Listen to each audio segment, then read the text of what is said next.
Pozdrav svima, dobrodošli u još jednu epizodu druge strane medalje. Danas je već dugo nisam, ali današnja epizoda neće biti na hrvatskom. Danas je s nama gospođa Deborah Chen Pichler. Deborah, dobrodošla. Hvala. Ovako, dogovorili smo se prije, uvod ćemo ovako na hrvatskom, ali prebacit ćemo se u nekom trenutku na engleskom. Okay. I možda možemo završiti opet na hrvatskom. Ok, može. So, anyway, to English. So Deborah is I have a little bit of a intro here. So my guest today is Deborah Chen Pichler, a professor of linguistics at Gallaudet. Is that correct? Gallaudet. Gallaudet, okay, University in Washington. Mm-hmm. The world's only university designed for deaf students. Mm-hmm. She grew up bilingual in English and Taiwanese, learned American Sign Language, ASL. Abbreviated, as an adult, and married a Croatian man. So she's been coming to Šibenik and Zagreb for almost 30 years. Mm-hmm. So, we are going to be talking about a lot of stuff. Okay, go for it. Let's go for it. So, tell me about the university. When you told me it's like the only university in the world that, what does that look like?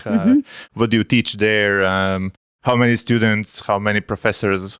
I don't know how many students. Okay, well, we're small. So the graduating class this year, I think, was somewhere around 275, 300 students. So undergrads, that means we have probably about 1,200, 1,500 undergraduate students, and then graduate students.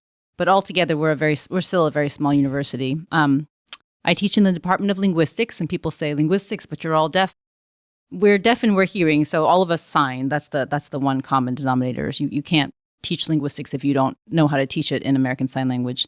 And of course, sign language as a language has linguistics. It doesn't have sounds. It has visual, manual components that are similar to what you see in spoken language for the sounds and that we have syllables, you have grammar, you have all those things. So we can study linguistics also for sign language. On campus, so it's interesting because the campus in Washington, D.C., and you get off metro and it's the hearing world. And then as soon as you step onto campus, you're in the deaf world. And then you have everyone signs and you turn off your voice. I like it because it makes me feel like I'm working on a foreign campus. I always kind of wanted to work in another country. And this way I kind of am in a different country from 9 to 5 every day. And you work in a different language and a different culture. The hierarchy is kind of turned upside down. So if you're a hearing person... How so? Well, you're disadvantaged as a hearing person if you didn't grow up in a deaf family, you know. I teach undergraduates, and some of them are from deaf families. They sign super fast, and I always have to be, excuse me, sorry, say that again? Sorry, say that again? Wait, say that again? You know, it's I'm definitely at a disadvantage. But it's good. I really enjoy that aspect of my job of working in a different language. I like that. I like that we're a bilingual university, so you always are throwing around more than one language, which more than one sign language or... written English and ASL. So okay. A lot of my materials are obviously in written English, and the students read in written English, but we try to have a large signed component. So homework assignments, reports, lots of presentations, of course, in American Sign Language. We don't expect people to speak because that's really a choice of the deaf person. Some deaf people do speak. Some deaf people don't speak. It's really a matter of personal choice. So that's not expected of anybody, but we do expect them to have a certain level of written English. Other sign languages, you would think that we would teach other sign languages, but at the moment we only have one foreign sign language course that we regularly teach, which is Mexican Sign Language. Since we're close to Mexico, we have a large number of Mexican deaf people on campus. And then if somebody visits from France or from Sweden, then they might teach one semester of their home sign language, but we don't have that very often, unfortunately. Yeah, so I'm sure a lot of people, myself included, before I had no idea that like the sign language varies wildly across the world. So and even in the US there are dialects and stuff like that. So I think it's kind of fascinating that the mechanism of language when translated into like movements of your arms and gesticulation that it also differs. But accents, that's actually normal. Yes, it is. You still have accents. If you have I remember some students saying to me, oh, like German deaf people, they have kind of like, they don't make the O hand shape. They kind of make it flat like this. So they sign home. Like you can always tell a German deaf person, which I don't know if that's true or not, but people have this impression that they can identify, the European deaf people versus South American deaf person based on the accent that they have in ASL. Of the ASL. Wow, that's cool. Yeah. Yeah, that's fun. It's fun. So, what is the university focused on? I mean, what are its like field of studies on, or how should I say it? I mean, you're in the linguistic, but I guess there's like maths and all the regular stuff. That's the whole idea, right? Yes. So it's a full university. So it's a liberal arts university. So we focus a lot on the liberal arts. There's languages, there's English, there's psychology, there's social sciences, and there's the hard sciences or STEM. So we have the whole gamut, which is what distinguishes Gallaudet from other programs. So some countries, like in Beijing, in China, you have a large number of deaf students at a single university, but they're limited to art, computer science, 4 or 5 different majors, say. And other countries might have these kind of specialized programs at a university for deaf people, but they don't have a full university, undergraduate, graduate, and the full sort of gamut of majors that you can select. So even though we're small, we do offer all the majors of a typical liberal arts school in the United States, 4-year baccalaureate, and then also the master's and PhD in some of those. So the school is government funded, if I understand that correctly? It is. It was chartered under Abraham Lincoln, so he signed our charter. And it is, you know how the state school system works in America. Well, you mean the university or right. So if you go ahead, yeah, sure. Let's have the abbreviated version. I don't know if it's the same. So if you, I'm in Maryland. So if you are a Maryland inhabitant, you can go to the University of Maryland or any of those other universities in Maryland that count as a state school that receive state money for a much smaller tuition fee than, say, the University of Texas or the University of California, where you would be an out-of-state student. So because there's only one deaf school, we are kind of the state school for all 50 states. So we have students from all over the country, and they pay the lower tuition for us than they would, say, for going to an out-of-state school. So we do have students from all 50 states. And we also have a lot of international students because of the fact that, again, there's no other university. So we have a large number of international deaf students who come also. You mentioned Beijing, but that's they have like a normal university with deaf students. Right. Okay. Right. And then we have that also. There's in Rochester University in New York, they have a National Technical Institute for the Deaf. So they offer a small number of majors that students can take. But again, it's not the whole university. It's just a program. Right. So how long have you been employed there? I think it's 24 years starting this fall. So how did you get into the whole like thing? You learned ASL as an adult? I did. How did you come about to enter that field? By mistake. By mistake? You wandered into somewhere. I did. It really was kind of like that. I was a biology major. My father's a biologist, so I always wanted to do biology. So I went for biology. I did my bachelor's in biology. Wasn't very good at it. I loved it. I had a passion, but I definitely wasn't good at biology. So I started taking a lot of foreign languages on the side because those are easy. So I would, take Italian and take German and take French and take, all these Chinese. And they had this American Sign Language class. So in my second to last year, I thought, well, why not? Why not? Yeah. So I took 2 semesters of that. And then I decided that I wasn't going to do biology. So I added a second major. In America, you can choose to take as many majors as you want. So I chose French as my second major. And I used that major to apply for graduate school in linguistics, which I had just learned about. I didn't know about linguistics until my last year. I was thought, this is what I want to do. It's language and science together. Nobody told me about this. Very low visibility field. Yeah. But it was too late to do a linguistics major. So I just did French and I applied for graduate schools. They all turned me down except for one, because that one had an ASL lab. And I had mentioned that I had taken ASL. So I just got picked because I had 2 semesters of ASL. And I was talking about, it's very interesting, like what does bilingualism look like when you have a sign language? What does anything, we know about language development for children who are hearing, who are learning spoken language. Well, what does it look like for a sign language? It's a whole new modality.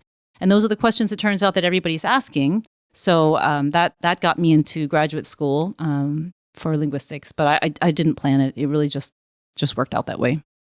And how did you get into the school itself, or did you go to classes there and then you just resumed like as a professor, or? You mean at Gallaudet? Yes. Oh no, I already signed before. So in graduate school, I worked in a deaf lab, and so my lab mates were all deaf. And by the time I graduated, I was able to lecture in ASL. So it was 6 years of signing with deaf people, and that helped a lot.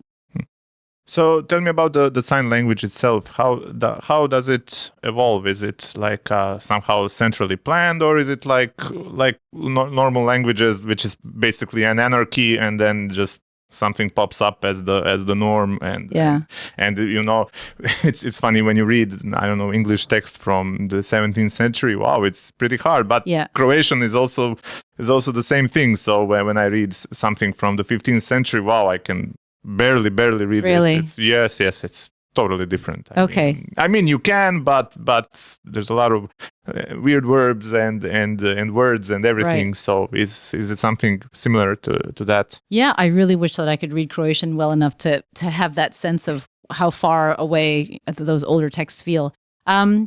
ASL is a relatively new language. We think that it started with the first deaf school that was established, and for the first time brought deaf children from all over the country to Hartford, Connecticut.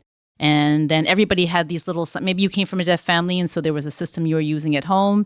Maybe you improvised a system with your hearing family. Maybe you were a Native American who they already had a gesture system, a sign system they were using across different tribes. Maybe you came from Martha's Vineyard. I don't know if you've heard. I know where Martha's Vineyard is. Right, off of the coast of Massachusetts. Large the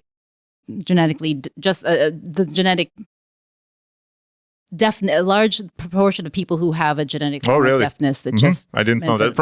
On Martha's Vineyard. On Martha's Vineyard. So from what we understand, people signed all the time because there was such a high number of deaf people there that it wasn't as stigma the way that it was later when they came to the mainland and everybody was hearing and there was just a small group of deaf people. So they had developed some sort of a sign language that they used and all of that got mixed together and became American Sign Language. We see that happening now. You can see this happening in places more recently, like Nicaragua, for instance, where they, in the 70s, established the first deaf school, and the linguists were there, and they documented how this sign language emerged. It really is that everybody brings in what they have. That first group has a sort of sign system, which serves as a language. But the next group of younger children who come in look at that. They have that system, then they take it and they make it different. They make it more systematic. They make it more. They add things to it that the first generation deaf children didn't have. So we assume that the same thing happened for American Sign Language, but further back. So they're fairly young languages, still changing a lot, which means that we don't have the same level of systematicity. You can't just write down all the grammatical rules of ASL and expect them to be the same for all signers. There's still a lot of variability. It's a young language. It's normal for that to happen.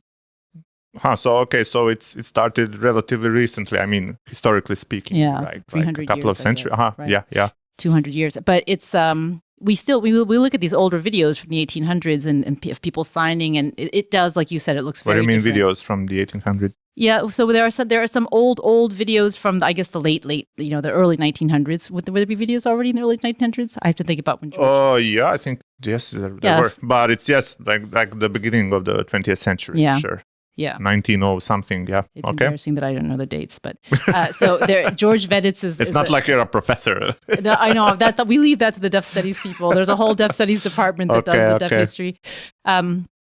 But you watch some of these older videos that you have of people signing ASL, and it does look archaic. It looks like, wow, the signs seemed really big and lots of movement, and they've sort of gotten smaller. A lot of the signs have gotten smaller over time. Like optimizations of various sorts, right? Yeah, apparently that's not the whole story. We know that now, but we used to think that as signs grow older, sign languages grow older, they get faster and smaller and smaller and smaller, but that doesn't seem to be quite the whole picture. But you do notice it is noticeably bigger in these older videos that have been preserved that we look at.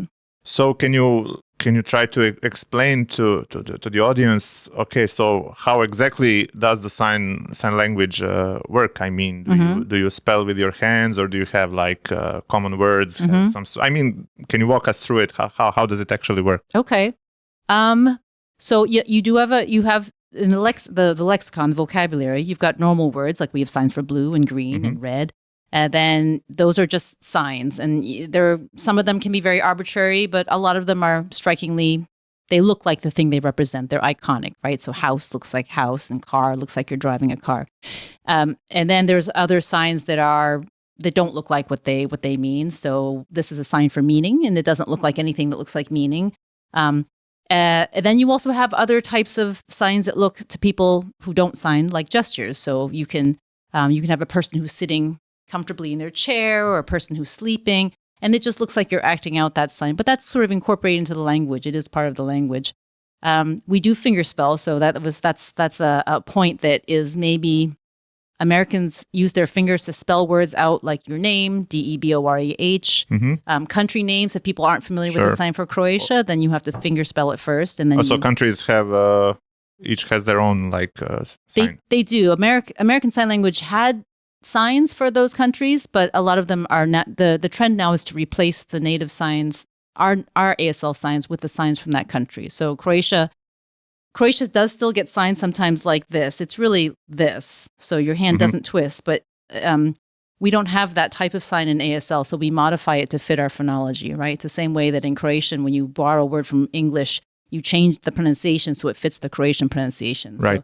So ASL does that also, but other signs are more obvious. So we used to have the sign for China or Korea or Japan. Maybe they're kind of offensive right now, not right? very PC anymore. So those got dropped, and people were happy to move to China and Japan and Korea, right?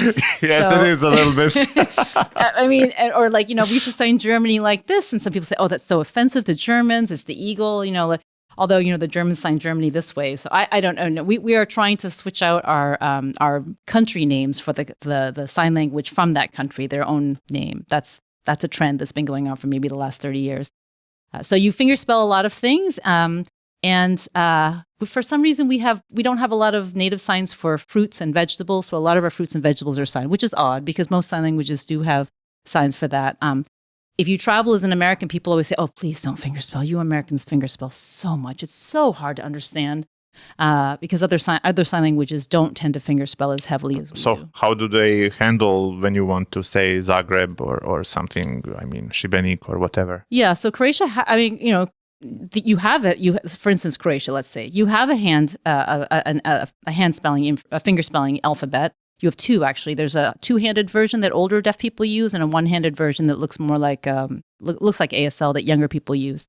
So you can spell things out, but I don't know. Like, for instance, in France, where I've spent more time in sign language circles, the common criticism that I get, they say, "You're so oppressed by hearing people. There's all this finger spelling. That's basically English."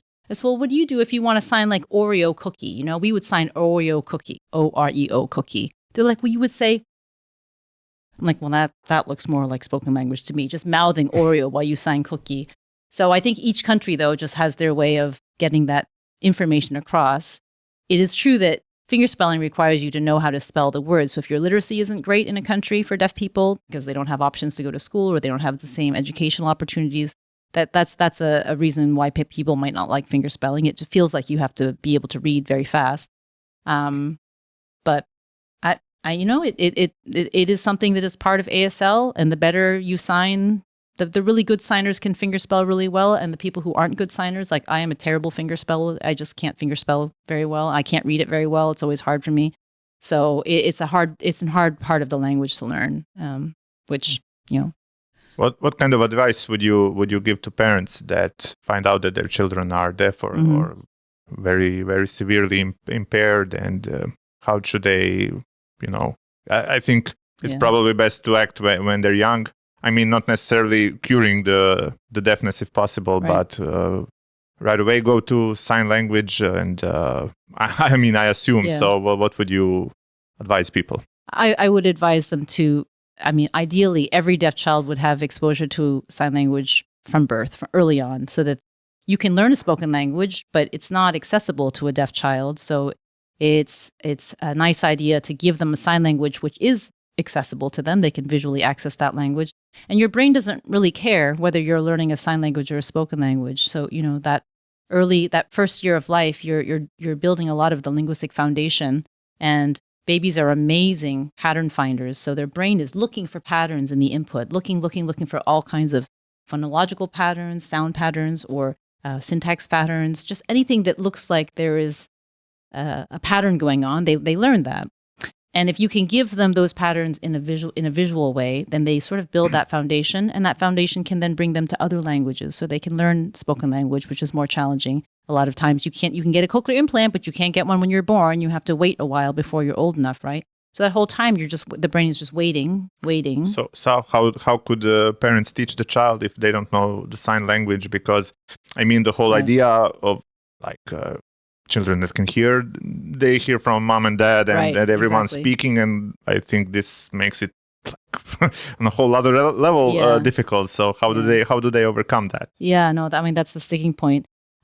Especially for the first child, I mean, when you're not into it and you were never prepared for that. Oh, and you're so busy being a new parent too. Yeah, and with all the challenges that come with our child, it's insane. Yeah, no, it is insane, and that's our current project is working with hearing parents who have a deaf child and they don't have any experience with sign language prior. We also have a system in the United States that's not great at ensuring that that a family of a deaf child can get services in American Sign Language. You know, you might not have a doctor who's very positive about that, and they may try to steer you away, say, well, we need to get a cochlear implant right away. You need to start with a hearing aid. You need to do that. And nobody mentions anything about sign language. Or they might actually straight out tell you, don't sign, because signing will be too easy for your baby, and then they won't try hard enough to hear, which is kind of ridiculous because language acquisition is supposed to be easy. Or you really want to sign, you have people around you who support you to sign, but there's no resources. You know, that's common too. That's a tough nut to crack. I would say that we have this 7-year program now working with hearing parents who don't sign super, super well. And we look at them, how they learn ASL. We track it week by week, and then we look at their children and we track their English and their ASL because most of them have implants. So they're learning both. And I have to say, they're doing pretty well. These are kids who are up to 5 years old. So it's 2 years old to 5 years old. And we've often heard I think it's a myth that, hearing parents can't bring up a deaf child signing because they're learning it as a second language. It's, imagine you learning Greek and now you have to teach your child in Greek. People always use this analogy saying it's almost impossible. You won't be able to provide that rich language input, which is true. They're not providing the same kind of input that a deaf signing parent can provide, but kids are still doing well. And I think it's a combination of the fact that you're giving them access to something. It may not be perfect ASL, but you're giving them early access. And parents who are into ASL, who really believe in it, they also look for deaf adults. They look everywhere. They try to find people to come into their home so that the baby's not only getting, second language signing from their parents, they also have deaf people coming in. And so that can sort of boost the input a little bit. And these first 5 years, the results that we've had are really good. And then you look at Croatia. I have a wonderful colleague working at the University of Zagreb, Marina Milkovic, and she works with hearing parents also who have deaf children. And she has a project where she interviewed them and asked, what do you wish that you knew about Hrvatski Znakovni Jezik? And they all say things like, we wish that someone had told us that it existed. We didn't even know. We didn't find out until 2 years later. We started learning, and now my child is progressing and learning, but nobody told us, we didn't know. And that awareness that there is a sign language, that is not a bad thing. It's a good thing for your child, I think is, we struggle with that in America, and it's still a big struggle around the world too. So that's the biggest first hurdle is just that awareness. A sign language is not going to slow down your child. It's not going to make it harder for them to learn the spoken language. In fact, it's the inverse. It will actually help your child access language that they might not have access to until they have that cochlear implant. So does today's technology of YouTube and stuff like that, does that help for the development? It seems like it would be awesome because it's video. And so I assume there's a lot of stuff on YouTube or specialized video sites and stuff. I don't know about Hrvatski, but for ASL, definitely there's a ton of stuff on YouTube about sign languages. Not all very high quality. So that's the important thing. As a parent, you don't necessarily know what's accurate and what's not. Yeah, of course. So it's good to go through, I don't know, a university that has an American Sign Language program, or here it would be the University of Zagreb that has the Hrvatski program. To ask what their recommendations would be for YouTube or for online resources. But most of the parents that we work with do say that was their major way, that was a major source of ASL knowledge for them, is looking things up on the dictionary on their phone, or watching videos to learn as much vocabulary as possible. And there is a lot out there, and that's one way that you can get that information to parents everywhere. It does need to be good quality. That's important. So what are the leading causes of deafness in children? Is it like genetic or some kind of infection early on, or is it like a mishmash of everything? In the past, we had waves of deaf people because of rubella or because of other illnesses that affected infants and gave them a very, very high temperature. And then when the temperature would subside, they had become deaf. So in the past, there was a lot of deaf people who were deaf for that reason because of illness. And that still happens, but of course, less and less as we have less and less of those diseases. Medicine and stuff, yes. Right. But I think the WHO has figures on worldwide, the largest causes of deafness remains genetic. So it remains something, it's just, you're just born with that. There's all kinds of etiologies. There's all kinds of different ways that you can be deaf. You can be missing a cochlea. You can have different nerve issues that cause you to be deaf. There's just lots of reasons why you could be deaf. But a lot of them are hereditary, if I'm not mistaken. So you're born deaf in that case, and the issues then for learning language begin already at the beginning from birth. So that's why it's such a critical issue to try to get visual language to these kids as early as possible. So I assume it's not like totally binary. There's also where their hearing is severely impaired for I don't know, they hear 10% right. or something. How does that work? Does it can they still learn the spoken language, or they use a mix of sign for other deaf people, or so how does that go? Yeah, I mean, that's a good thing you brought that up. I should mention that when you say someone's deaf, especially as an adult, that's an identity label. So that's not an audiological label necessarily. We wouldn't say that if you have this much decibel hearing, then you are deaf, but anything beyond that, you're not. You can actually hear quite well, say, and be able to talk on the phone, but still consider yourself deaf. It's an identity, and it's the choice to use American Sign Language as a primary mode of communication. But I think for children, a lot of parents that we work with, for instance, their kids passed the newborn hearing test, and they were acquiring spoken language. They could hear some, but they didn't hear well enough that they were acquiring the language as well as they could. They didn't have easy access to spoken language.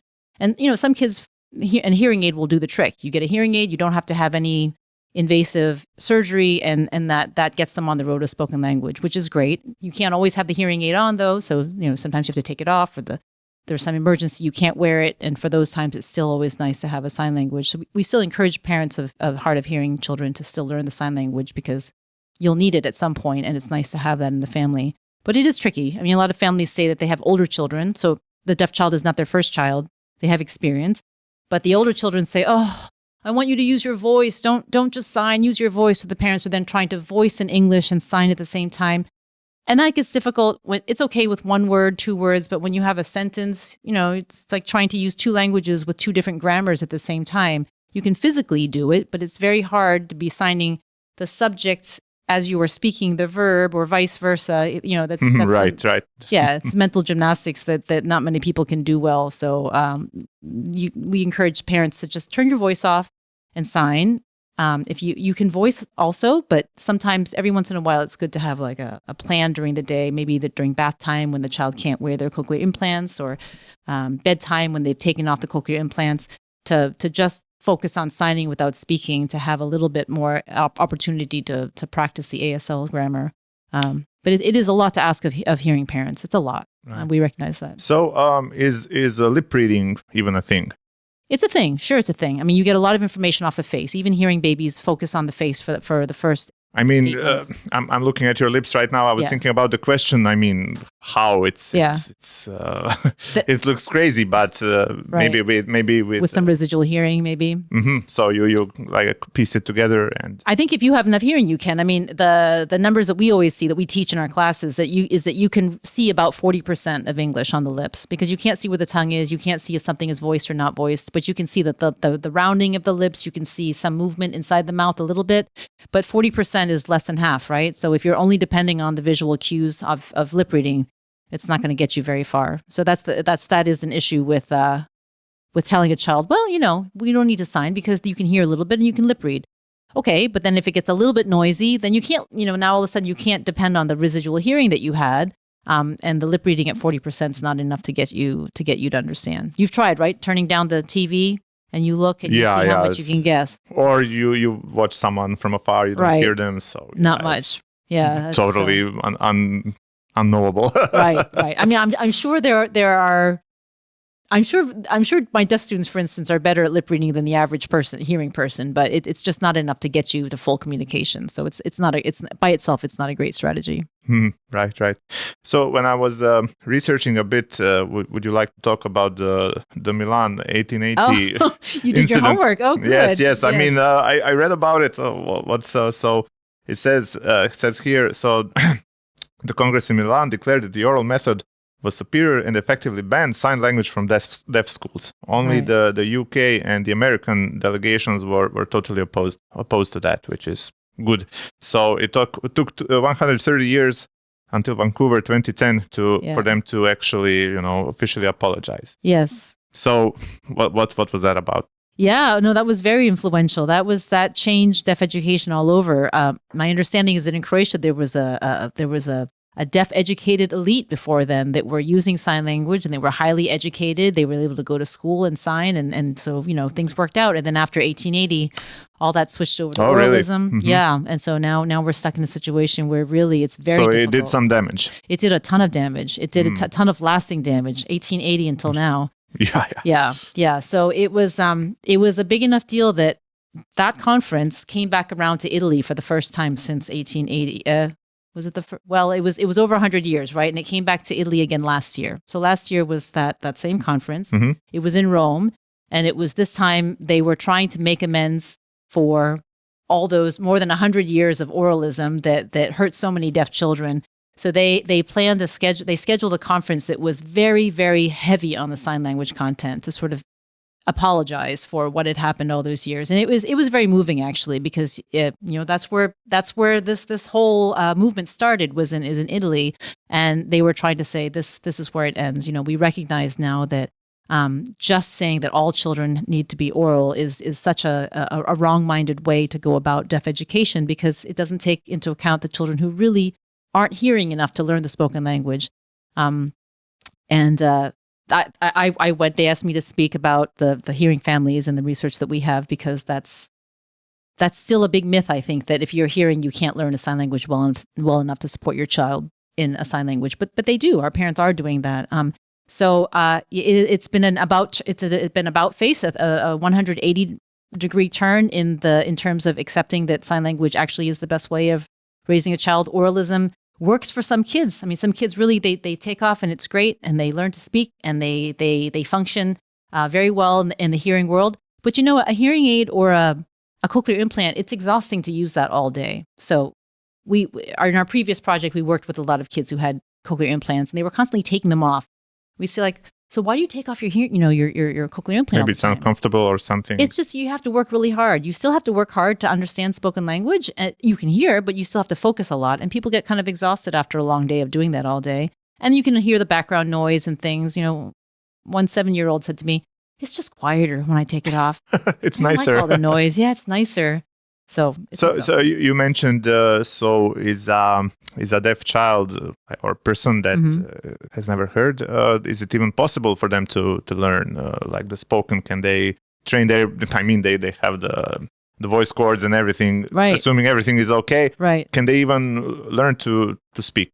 They can. I mean, a lot of deaf people do choose to speak. I mean, why should it shouldn't even be either or, right? Right. No, it's really an and now. So okay. now we're trying to focus on, you can get an implant, that's great. If it works for you, that's great, but please also learn sign language. So it should be sign language. That makes sense. Right. Yeah. I mean, I have a lot of colleagues who speak beautifully, and they've all their lives they were speaking because their parents told them, but you speak beautifully, you speak just like a hearing person. But the problem is, you speak to people like this, they don't know you're deaf, and they speak back and they expect you to understand them, and you can't understand them because you can't hear them well enough. Right. So a lot of adults that I know have just decided, I'm not going to use my voice because it sets up the wrong expectation for communication, and I'm tired of explaining to everybody, oh no, actually I'm deaf. And they say, what? But you speak so beautifully. Yes, I know. Yes, I know. Please look at me. Don't turn away. Don't talk to your phone. So I imagine that must be exhausting to have to explain that over and over and over again. So the easier thing is to just not use your voice. And but when speaking to, quote, regular people, I assume hearing people. What? Hearing people. Hearing people, yeah. Right. Okay. So how do you as a deaf person, you really kind of need to speak, right? Yeah, well, we have these little computers in our pockets now. Ah, the computers. Yeah, so you just type. Texting is used a lot to sort of communicate back and forth. Everybody knows how to type now, so that works. If there's a failure of that, there's just pen and pencil and a piece of paper. People just write back and forth. That's always been a traditional way for hearing people to communicate with a deaf person if there's no sign language, if they can't use a sign language. Gesturing. It's an interesting natural experiment. Right outside of Gallaudet University, we have a food hall. So it's called Union Market, and it's like you walk in and it's this huge old warehouse that's been converted to all these little stands of interesting food, right? So there's lots of people there. It's packed all during the day. Everyone's buying food and eating and talking. Or is it like a mess hall, or like it's like a market of some? It's like a market. Okay. It's like a market. But on campus? Or? No, it's right off campus. Ah, okay. Yeah. So nearby. So it's the hearing world, but it's right next to Gallaudet. So Gallaudet people are constantly there. And it's very interesting to see how the communication happens because so it's like a fusion it's going a fusion, on, right? Yeah, right. But it's one that is sustained over a long period of time. So all these hearing people that sell food there, they've learned some basic signs like how many or thank you or the numbers. Yeah, that makes sense, of course. And then there's always paper available so that anybody can write. Sometimes they have tablets available.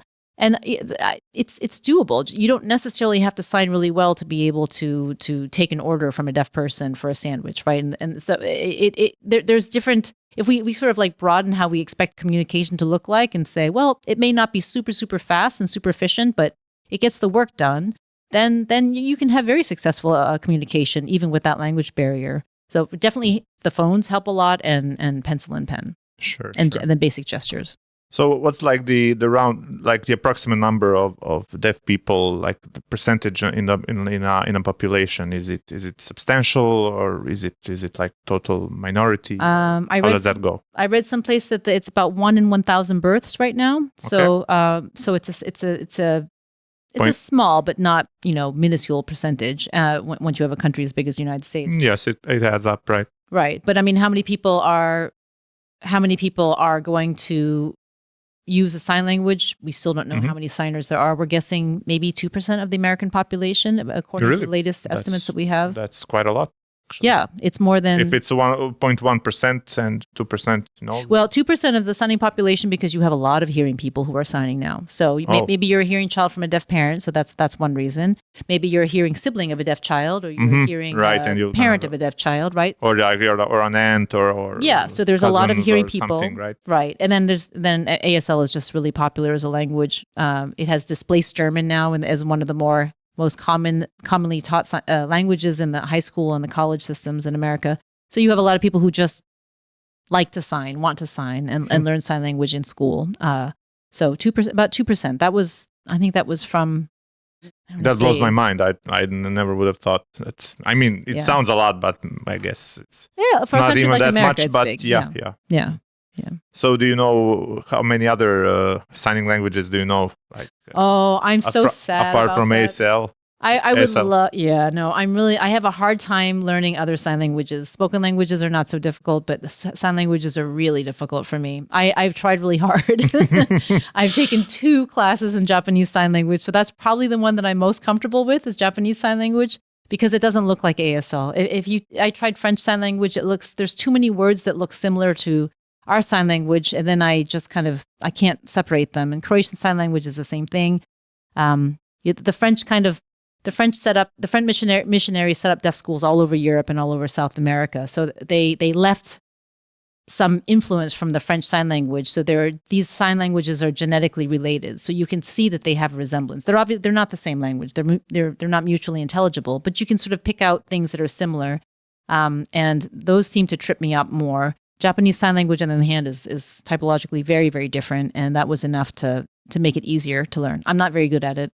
And then the other thing is that we have a lot of international conferences that work on sign languages. So I just came from one last week in Amsterdam that happens every year, every 2 years, where you have people doing experimental work or theoretical work on sign languages all over the world. And we have traditionally always had these conferences through interpreters, but interpreting is expensive. So we have been encouraged to all learn something called International Sign. It's not Esperanto, but it is something that at least in Europe, it's a very good way to communicate across different sign languages. Okay, so there is something to like standardize it across. It's not standardized, but there are certain principles where you lean more on explaining things. So it's like, you wouldn't say the word scout. Even if you have the sign scout in your country, you would say, camping, and you have a backpack, and you walk, and you have a little kerchief tied around your neck. And so you do these sort of elaborate explanations of what a scout looks like until the person says, okay, I know what you're talking about. And then you can say, I'm going to sign this from now on to save time, right? So these principles are that you have to explain and negotiate meaning a lot. And once you've negotiated that meaning, then it's a little bit easier for people to understand. It's a new way of communicating for us. And in America, we're a big country. We don't like to learn other people's languages. And so we've really resisted. We keep saying, yeah, but everybody knows ASL. Why can't we just use ASL at these international conferences? And everyone else says, well, that's just like what you did with English. We all have to speak English now in the hearing world. Why should we all do American Sign Language, in the deaf world? It should be more equitable. We should do something that everybody can learn. But I mean, it is a fair point. If the lingua franca is English now, so yeah. But when English became the lingua franca, we didn't really have any discussions about linguistic imperialism or equity or accessibility, right? We weren't talking about those things. But now in 2020, we are talking about those things. So we are at the point in the sign language world where we can choose what the lingua franca is going to be, and it can be an informed decision. So I think that. But isn't that mostly like organic? No one chose French before, like with the Franca bit. That is true. Because it was like a big power and Napoleon, and I'm not exactly sure of the history. Right. So I believe that kind of comes naturally, organically, not something someone said is going to be English from now on. That is true. But it's organic within the strata of people who had access to French, right? So you would have had tons of people during the time that French was lingua franca, or tons of people now today when English is lingua franca who don't have the same access to English as, say, a person in Western Europe, right? So those people are disenfranchised then. They're not going to have the same seat at the table because they didn't have the opportunities to learn that language. And if we choose ASL, that works really well, again, for Western European deaf people who have had English in school and who can fingerspell in English and lip read a little bit in English. But then in Asia, where they haven't had the same opportunities to encounter English or the same level of English exposure, or for kids who just didn't have the chance to go to school and learn English at all, that's not an accessible language for them. So it's a lingua franca for all these people, but not all these people. And I think that's where the conscious decision not to use ASL is coming in. It's the assumption, it can work great, but only for a small minority of privileged deaf people. Oh, okay, I understand. And hearing people automatically, because we have a lot of access to English, right? So you're disproportionately benefiting this group and you're disenfranchising a large group. So if we have the choice now to say, ASL has been working well, but only for a small percentage of the people, so we're going to consciously not take that decision. And we're also going to not take British Sign Language, which is another big sign language.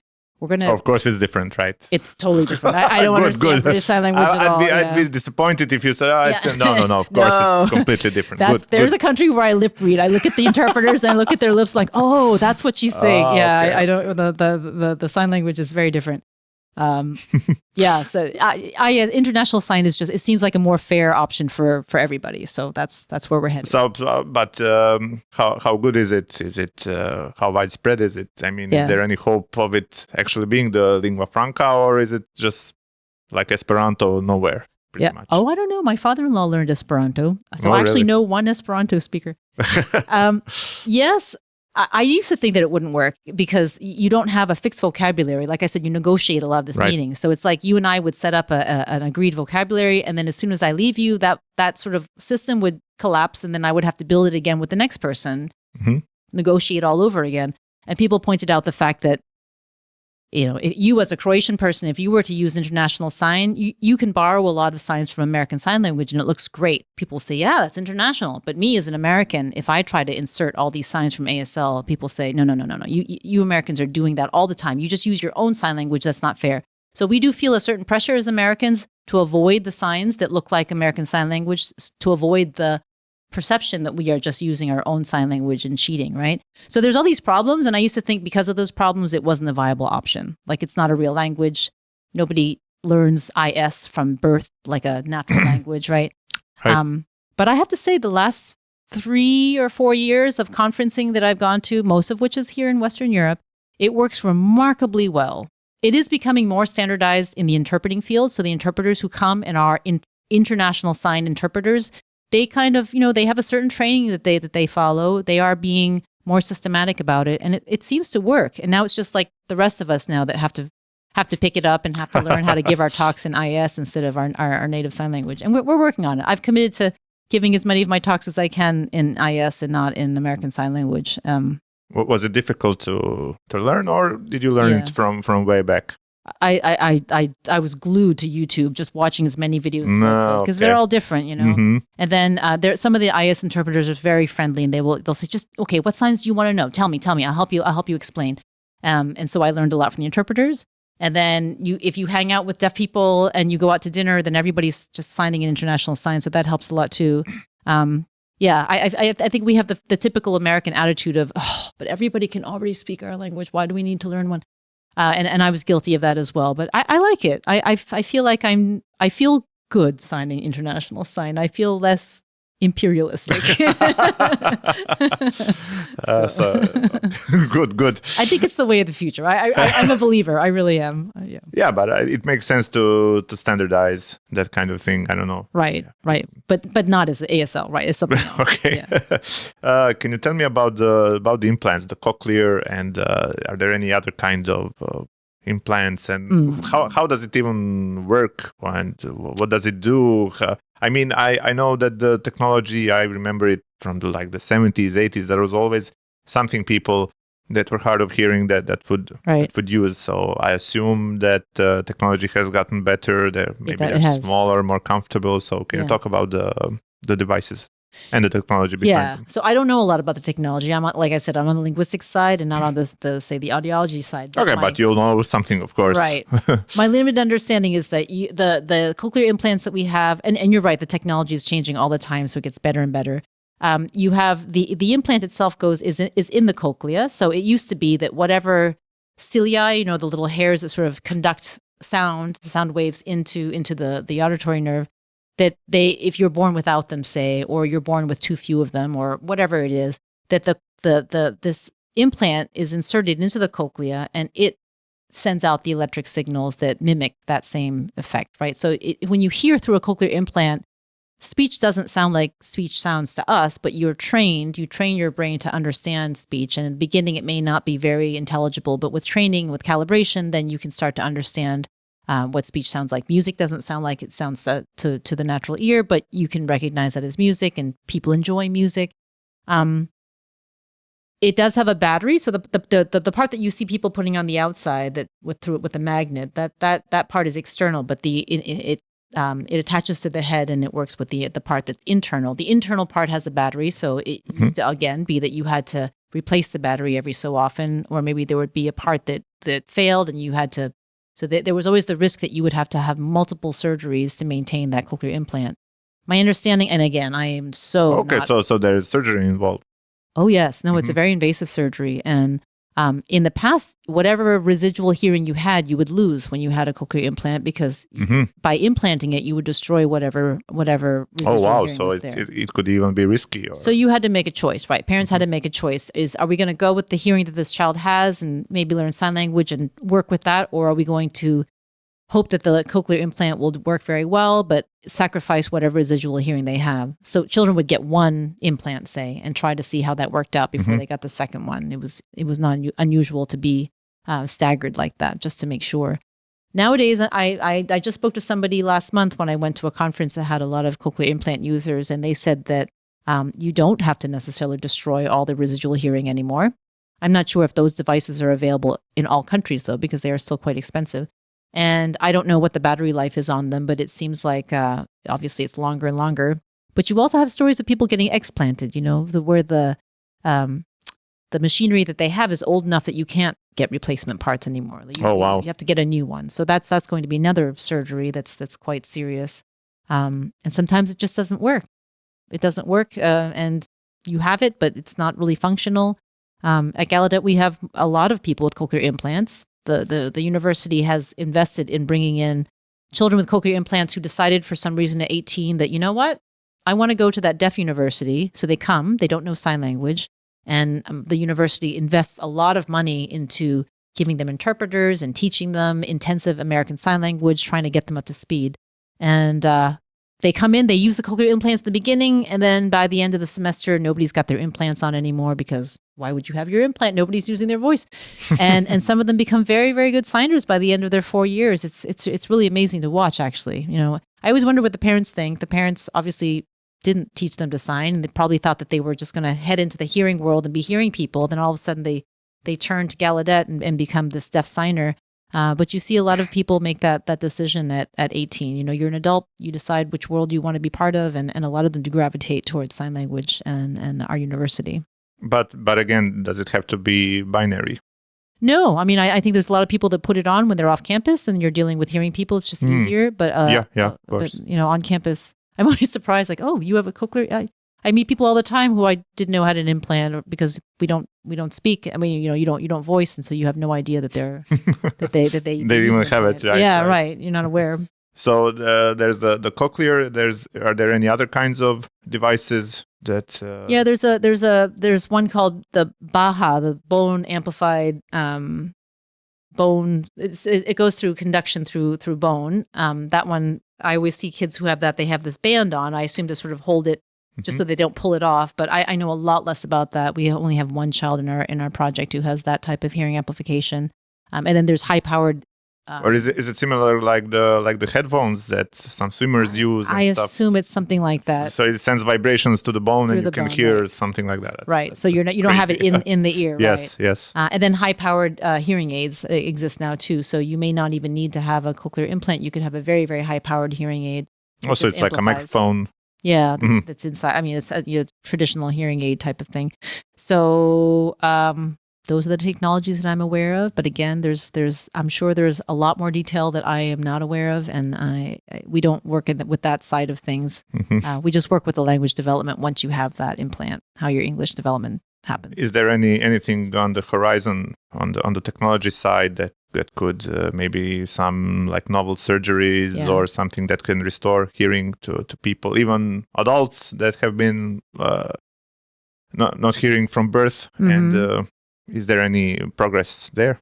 There's gene therapy. So there's the possibility of I said before that genetic deafness is common, right? So a lot of people are deaf for genetic reasons, and some of the more common gene mutations that cause deafness have been identified, and they've identified a way to knock out that gene and change it so that you can have gene therapy even after the child has been born. I think we all thought that was just science fiction and it was way, way down the road. But this year, the university convened a sort of talk series about genetic gene therapy because it's only about 20 years away from what I understand. It's really a lot closer than we thought it was. And that brings up huge ethical questions about, okay, if we had the technology to make deafness a thing of the past, right? Is that a good thing? I mean, I think a lot of people would say, well, yes, because now everybody will be able to hear. And that's what most of us do. So that would be a better way of doing things. But, like if you think about it from a biologist point of view, say, when I was a biologist, we talked a lot about diversity. There's plants around the world that probably hold some secret medicine that can cure whatever. And if it goes extinct, we'll never know. We never have that plant. And the more things become the same, the weaker the whole ecosystem becomes, right? So it's less stable if you have everything that depends on the same food, the same resources, and competing for that.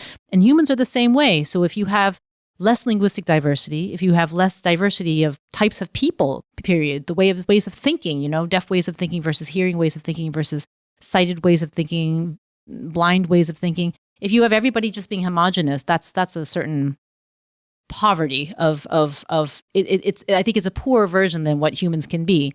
And I think that, Gallaudet has been really trying to wrestle with the question of genetic therapy in terms of a loss of diversity. You lose deaf people, you lose all that diversity that comes with being a deaf person and approaching life as a deaf person. I mean, one could argue that it's a severe handicap. So like we cure other things like people that can't walk or paralyzed. And would you say the same thing? Oh, we should have like disabled people, or should we be able to cure them even though they're being paralyzed for 20 years? I mean, I'm not trying to be combative. I'm just curious about the argumentation. I think, well, two things. I mean, I think that one thing is that when you're talking about language, that's different from other things that are labeled as disability, like not being paralyzed or being a quadriplegic. Yes, that's a tragedy, and I think you would want to be able to bring people out of that, especially if they, if you have a long life to live and you're a paraplegic for that long time. I think that's less of an issue. But sign languages, for instance, I mean, when you share a language with someone, you have these cultural overlaps, and I think that that's one of the reasons why you don't see as much of a I've been told anyway, that you don't see, as say, in the blind community, the same kind of insistence on sharing language, because they already share the same language as hearing people do. So they share that same spoken language, and they are part of that hearing world in the same, because of the fact that they have that access to English. Deaf people, because they don't have that access to English, they have a different language. That's something that binds the deaf community together. And I think it's something that stands out as being very different from English.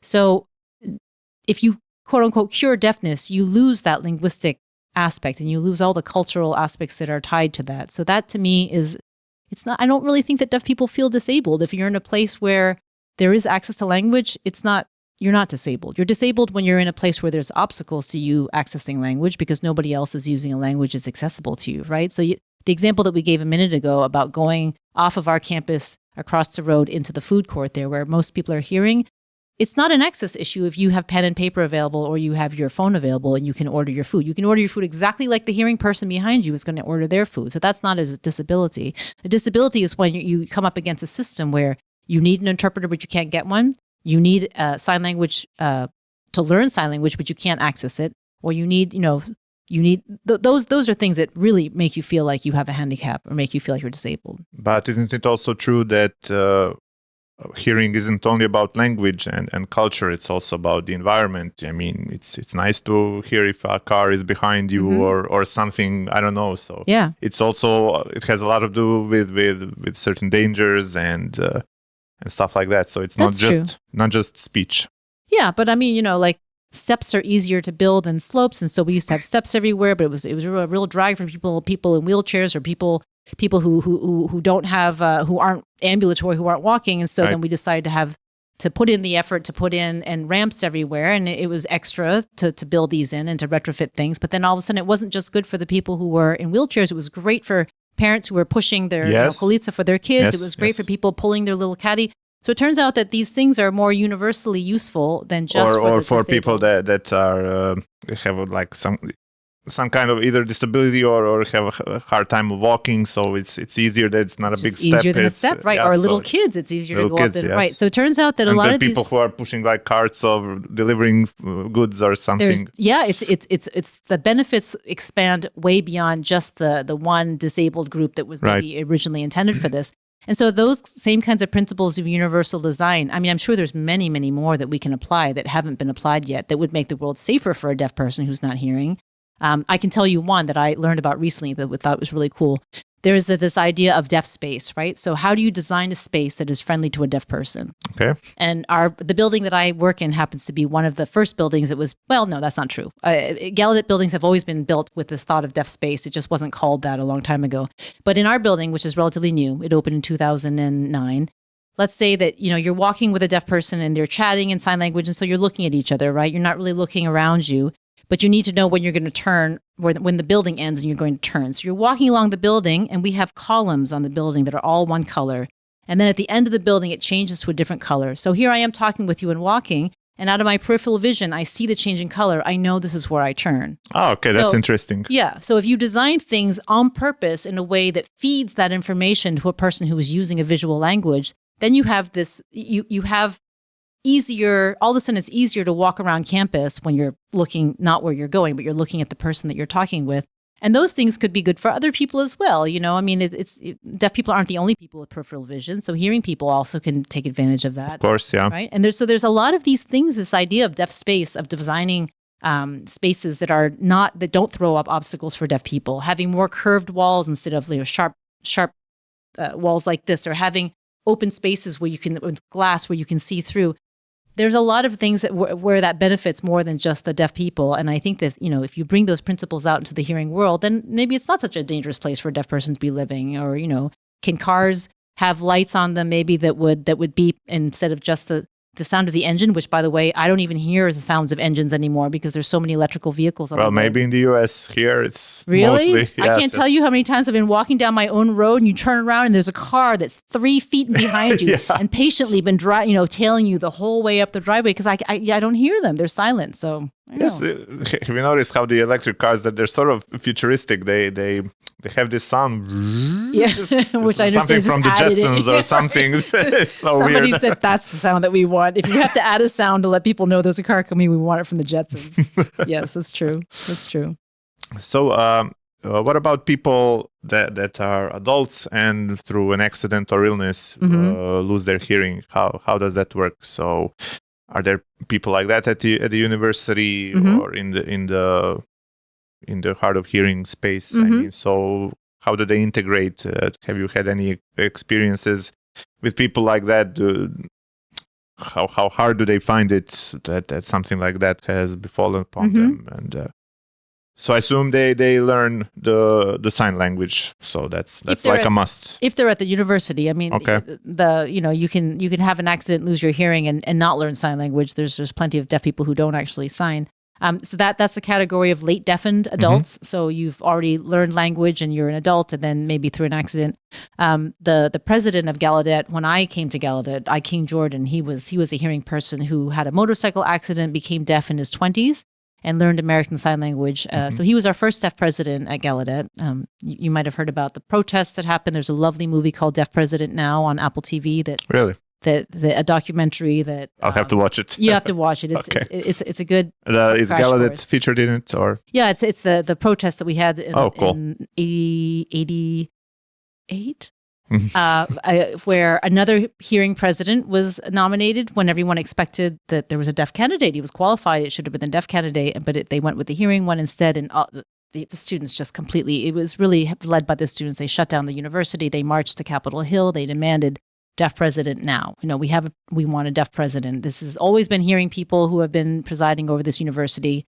It's a university for deaf students. It's got lots of deaf faculty. Why do we always go for hearing president? And the reasoning was, well, hearing people tend to have better education access, and they can go to Congress and they can talk to the people in Congress and make sure. Yes, maybe even more politically active or there were all kinds of examples. Talking to politicians, senators, and stuff like that. There's lobbying going on, but I think the thing that really upset people too was the woman who had been nominated spoke about deafness in a very sort of paternalistic ways, like, well, I want the best for you. And she kind of sort of had the attitude of, we need to take care of deaf people. And so you need a hearing person to be taking care of deaf people. And that's the traditional way of thinking about deafness, which just isn't. Yes, it's just like a disability anymore. And we need someone normal this idea, right? So, but so after that protest, King Jordan was installed as our first deaf president.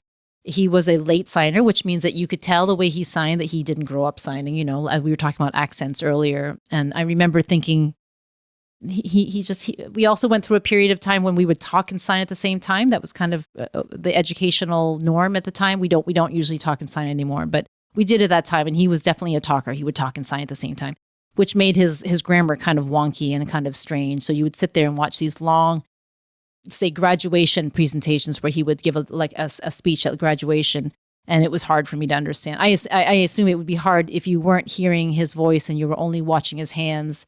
The grammar was a little bit strange, but he was a late signer, and so I think it is hard to learn ASL as a second language later, but many people do it, and many people do it very successfully. So I think it's still a good way to continue to have a good ease of access linguistically to a language. And then, of course, a lot of people lose their hearing as they get older, right? So that's also a thing, right? Yes, it's a lot of people who lose their hearing in old age. My mother's living in a continuing care community where there's 2,500 senior citizens living there. And they have an ASL class, which is popular because a lot of people have lost their hearing and they want to be able to sign. So that's interesting. Yeah, no, I was nice. I was very impressed by those people. One guy was 100 years old, and I asked him, so why are you in the class? He's like, well, I hear now, but you never know. I might become deaf sometime, so I better learn the sign language. Well, you're 100. You made it all the way to 100 without needing. But it's. I wish that we had more people doing that. That would be terrific. I wish we were teaching ASL to everybody from kindergarten. If one of these universal design things was to work American Sign Language into the curriculum, and everybody gets some, regardless of whether you're hearing or deaf, or you have a deaf family member. Everybody had like kind of like high school French. If you had high school ASL, everybody could do that level. That would be great. Right. And then if you did lose your hearing when you were 75, well, you'd have a start already. You'd already have some ASL. You know something, right? Yeah, yeah. I think that would be a great idea. But so, how fragmented is ASL in the US? I mean, we at the beginning we said there are dialects and stuff like that. Can you talk about that a little bit? Fragmented. There is some regional differences where you have. So we have lots and lots of versions, lots and lots of variation for certain signs, like birthday. You can sign birthday, birthday, birthday, birthday. I've heard there's something like 26 different signs for birthday that are used across the United States. And sometimes some of those will be more associated with a certain region. California seems to be known for a certain type of AS. There's certain words that when you see them, you think, oh, California. Like they sign computer like this or something like that. We sign computer like this. So in the East Coast. So, California students come to Gallaudet, they sort of, they switch over slowly, or they keep their dialect and you can tell they're from California. So there is a little bit of that regional differences in the southern states because the deaf schools were segregated. You had black deaf schools and white deaf schools. So then you had a lot of differences. You had Black ASL and what they called standard ASL that are quite different. And there was more awareness of Black ASL now to the point that we have a Black ASL center at Gallaudet University doing a lot of research on the history of Black ASL and how that's different from the what they used to call standard ASL. So that's a dialect that's been acknowledged and and is being researched. And then there's just lots of little pockets. Let's say that you had parents from a different country. They came, they signed a certain way, and you had those signs, or you had home signs with your hearing parents that you use, and you understood each other, but nobody else really understands them. But you keep those signs, you pass them on to your kids. So I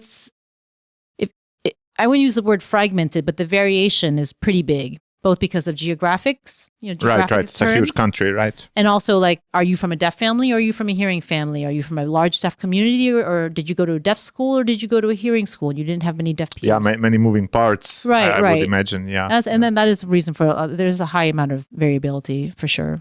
Right. So, can you tell me about yourself? You're Taiwanese. Mm-hmm. I mean, you were born in the US. I was. Right. So your parents are Taiwanese, yes. Or they were born in Taiwan. Yeah. Mm-hmm. Yeah. So have you been to Taiwan recently? How often do you go? Do you even go? We do. We go about every year. So cool. Pretty much every year. I was that was part of when I was growing up. We went probably every 2 or 3 years. It was expensive back then. But we went and we stayed for a long time. So my mother was the only one of 10 children who came to America. Everybody else stayed in Taiwan. So I had a big family in Taiwan. And my father also had a large family, not quite as big. And most of them stayed in Taiwan until the 80s. And then they came to America. But they came from the northern part of Taiwan. So they spoke Mandarin. And I couldn't speak Mandarin as a child. So we actually couldn't communicate with each other until they came to America and learned English. And now we speak English to each other. But my mother's family stayed in the southern part of Taiwan. And so I learned Taiwanese as a child. And that was what I spoke with my family. So yes, I have a lot of very close ties with Taiwan. I identify as a Taiwanese American. That's a big part of my identity. And because the language is endangered, it's not being passed on to the next generation. That was a big priority. Yes, we talked about it yesterday. How is that possible? Well, it's possible. It's happening. It's not just Taiwan. It's happening everywhere. You have small languages that are not written, so mostly oral. Mm-hmm. I mean, there is a way that you can write Taiwanese, but it's not standardized. It's not very widely used. It doesn't have the privilege of it doesn't have any sort of status sort of in society. People think of it as a home language, something you speak in the family, in the kitchen, but it's not something you speak at school. So when the nationalist government came to Taiwan, they brought Mandarin Chinese and it became obligatory to speak only Mandarin in school and in businesses and outside the house. So the official language is Mandarin. Okay. Yes, is Mandarin. And Taiwanese only recently started being recognized as an important language, something that the schools are trying to teach now. But honestly, once the language comes to the school to teach it instead of the families, that's usually a bad sign for the language. But that's weird. You said a nationalist government. So wouldn't they like the tradition, our language, and so it's weird that they would push Mandarin on everyone. How come? Oh, it was the Chinese Nationalist Party. So coming from China. Okay, not the Taiwanese. Right. So they came to Taiwan, they occupied Taiwan, and they brought their language and they insisted that everyone speak. I mean, let's say it was considered seditious if you were speaking in Taiwanese. Who knows? You might be plotting to overthrow the government or something, So there were the very tense relations between the Taiwanese who were living on the island, who were of Chinese extraction, but from hundreds of years ago. And the KMT or the Kuomintang, when they came, the Nationalist Party came from China. And that there were massacres, there were people killed, there were people who were disappeared. My father didn't go back to Taiwan for 23 years because they revoked his citizenship for being politically active and wanting to have Taiwan be Taiwanese and not Chinese. So that history has played out for a long time, and it's not just a modern issue now about, now we worry about mainland China taking over Taiwan, but there was already a takeover that happened in 1947 in 45 and 47 when the nationalists came and took over the island. So that battle between Mandarin and Taiwanese and the other minority language, the other languages in Taiwan, like Hakka or the indigenous languages, that's been a long battle. Taiwanese is a relatively large minority language in the sense that a majority of people in Taiwan pre-1945 spoke that language already, but it has declined very quickly. So I taught my kids Taiwanese. They're heritage speakers, so they don't speak like people who grew up in Taiwan, but that was their first language and they can speak it well. And we would walk around in Taiwan and all these people would say, "Oh, a child speaking that language. We haven't heard that in such a long time." And so we got a lot of attention for that because people just aren't doing that. Is it at all similar to Mandarin? It's similar. I would say it's like English and German. Okay. Right? So we have plenty of English speakers who don't understand any German. But if you tell them, "Oh, look, mother, Mutter, father, Vater," they can see those. Obviously, Hund, hound. Yeah, there's lots of words. Right? But when you start stringing things into sentences, that's another story. Yeah. I taught all these, my first job was teaching English to Chinese students who couldn't pass the oral English exam at my university. So they had to take one semester remedial English with me. And they would always say, "Oh, but you're Chinese." I said, No, I'm Taiwanese. Like, "No, but we're all one big family. I mean, you even speak the same language." I'm like, "No, actually, I don't. No, we don't. I speak Taiwanese." They're like, "Oh, well, speak Taiwanese. I'll tell you, I can understand it." And I would just say basic things. And then their faces would fall and say, "Oh, you're right. I didn't understand any of that." Right? So they don't realize it themselves that we have a language apart. We have a culture apart. It's really diverged enough that we're not, this is not China. This is Taiwan. And an interesting thing is that in my father and mother's generation, if you ask people, "Are you Chinese or are you Taiwanese?" A lot of people would say, "Well, we're Chinese. We're all one big China." But nowadays that's changing. Nowadays, young people, if you ask them if they're Taiwanese or Chinese, they say they're Taiwanese. That's new. That's really? hopeful. Yeah, I'm sure the saber rattling on China's side isn't helping anything, right? So people don't want to be. I think I saw somewhere when I was researching a little bit. So like 80% of young people or something, they it's a high number now, right? And that's recent. That's very recent. Oh, that's very recent. Yeah. Okay. They don't speak Taiwanese yet. A lot of them, but the identity first and the language is and there are lots of efforts for people in Taiwan to have Taiwanese radio. There's Taiwanese television now because it's legal now to have Taiwanese television. And Taiwanese language is resurfacing in popular movies and in songs. So it's still holding on and it's moving into domains that you didn't see it so much in the 90s, which is encouraging. But it was discouraging to me, for instance, that my family who speaks Taiwanese didn't pass it on to their children. So my children's generation, they don't speak Taiwanese in Taiwan. That's disappointing. So you mentioned in 1947, it was like de facto occupied, right?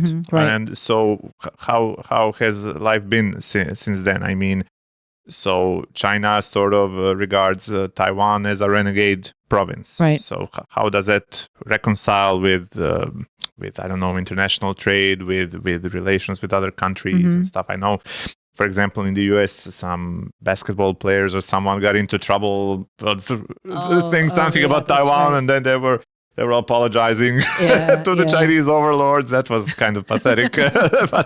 but yeah, that's sweet basketball money in China is apparently a thing. So apparently, or was it movies? I'm not even sure that much. But I think there was both. I think there was something about Mulan, one of the movies recently for Disney. Where they basically had to. Yeah, I mean, it's China's a big government. It's a big country, and there's reasons that people want to have good relationship with them. So I think there's a lot of assuaging. You don't want to offend the people at the top, obviously. But I mean, day-to-day life in Taiwan.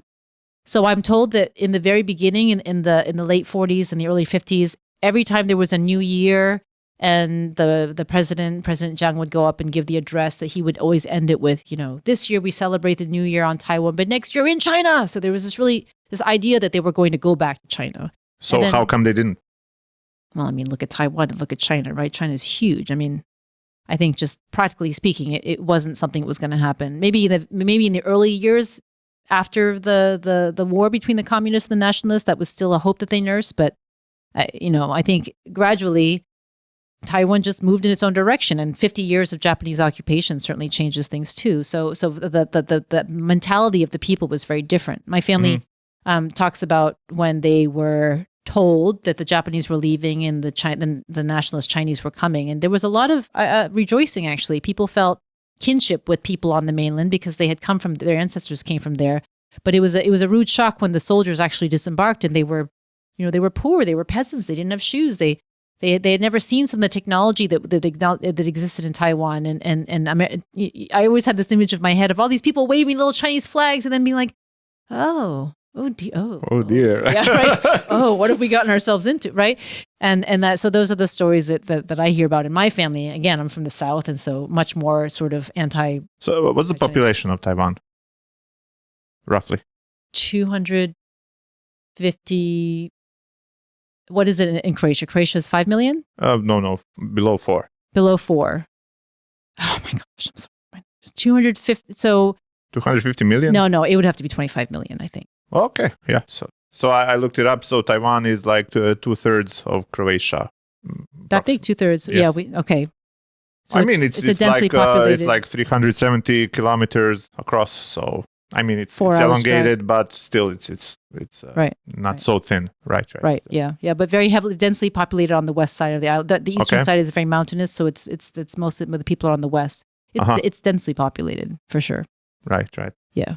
So how come the Chinese haven't just occupied it by force, and what rogue province? I mean, so is it like geopolitical? Like I assume the U.S. has a stake in Taiwan. There's a bunch of technology in Taiwan, right? That's a reason why the Chinese would want to take over, I would think. Yeah, you don't want to destroy it because obviously you've got lots of resources there. So bombing Taiwan to bits isn't really a great strategy because so China has a lot of money in it too. I mean, it built it up over the years, or yeah. No, I mean, what's actually the relationship between China and Taiwan besides the renegade province stuff? Yeah. I can answer that as an American looking in from the outside, but not as a person who's lived through it in Taiwan. Course.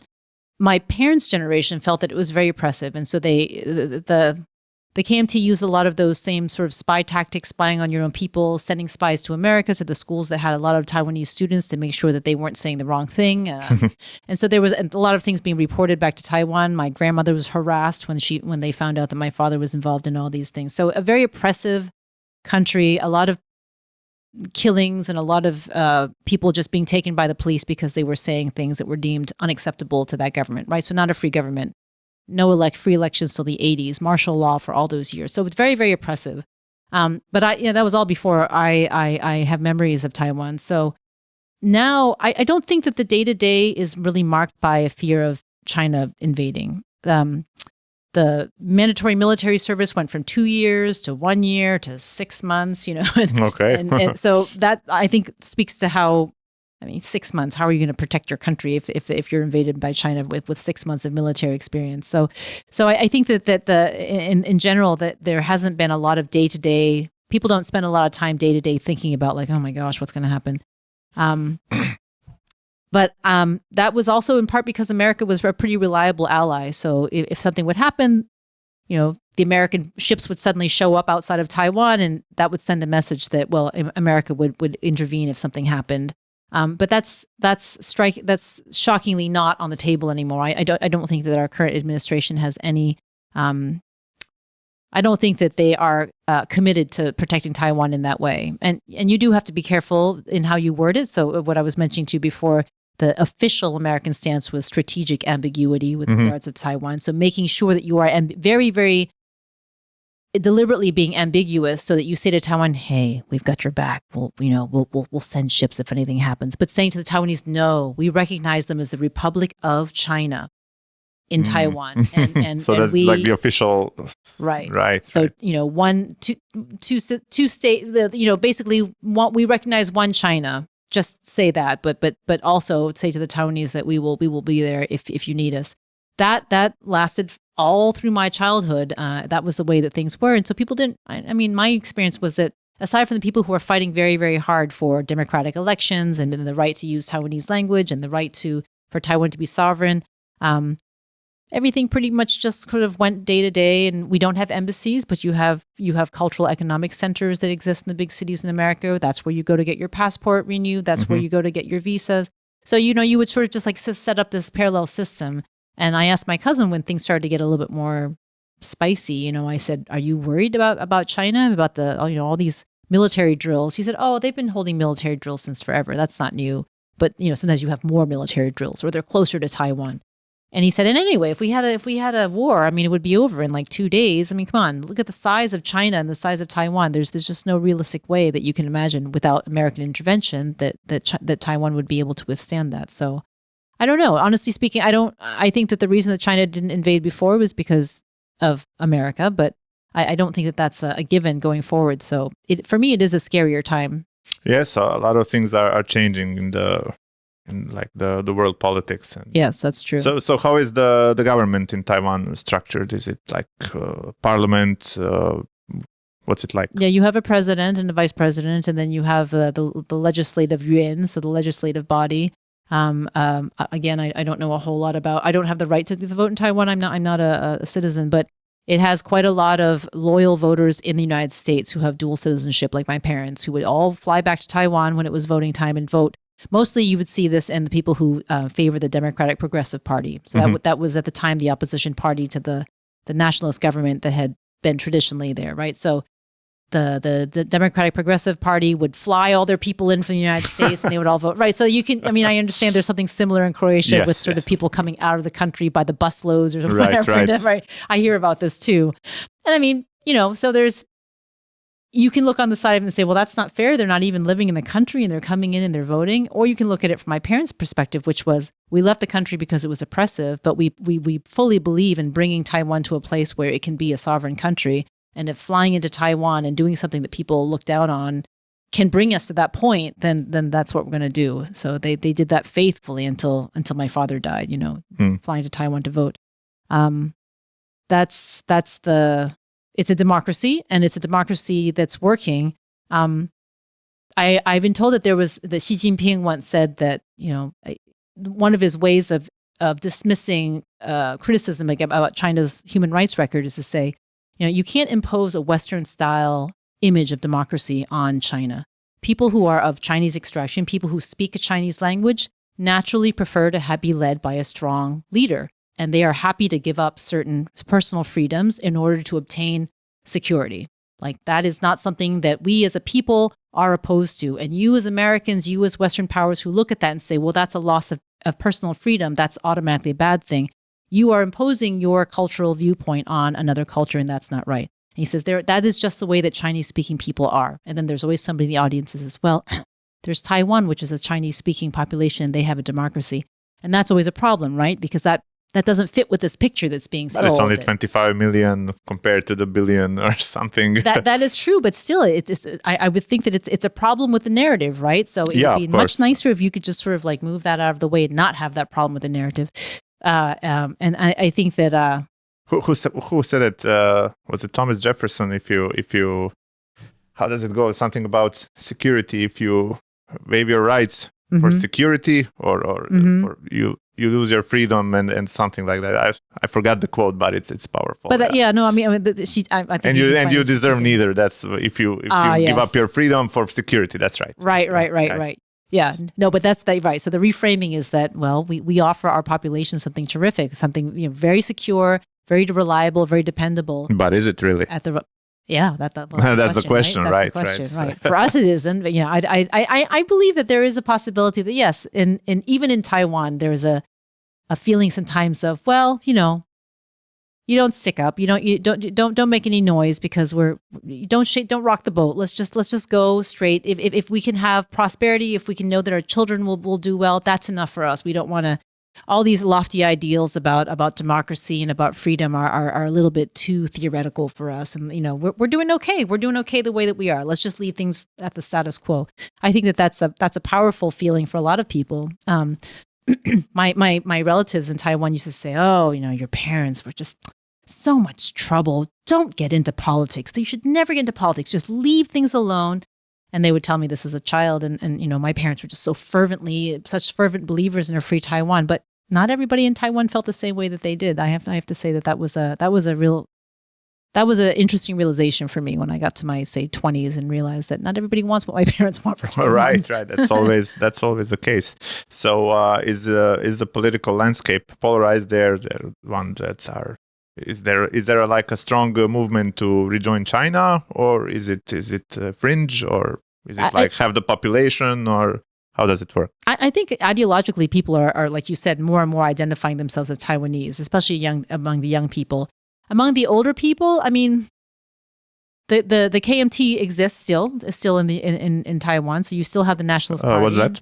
The Nationalist Party that was originally in power, but then there was a break off. There was called a new party because the nationalists were not committed enough to being rejoined with China. So, because they were also of the mind was, hey, this is working pretty well. Let's just leave things the way that it is. Taiwan is prospering.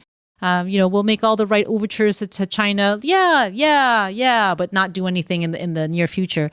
And then there was a split off that wanted to be more. They were more in a hurry to unify with China. So I think that there are people who want that. It's certainly for political reasons and for business reasons. There have been there's been cross-strait economy for a long time now. So, you can buy and sell. People go to China and set up factories, and all that's been going on for quite some time now. And there's tourists coming into Taiwan, or there had been quite a lot of Chinese tourists in Taiwan, which was, had mixed success. So there were thawing of relations. It wasn't like they were at a standoff all the time. So all of this at the same time that China is still claiming that there's a civil war on. But there were more and more relations across the straits. I think that it's gotten worse now. But again, judging from my very limited sample of my family, they don't seem to be overly concerned about it. It's always been that way. I think it's hard to get upset. Yeah. Yes, it's been for quite a while. Right. So tell me, how did you find love with a Croatian man?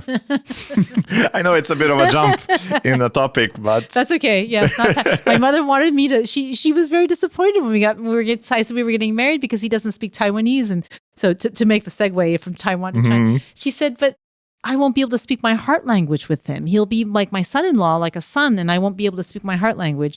I said, well, there's not that many people who speak your heart language, Ma.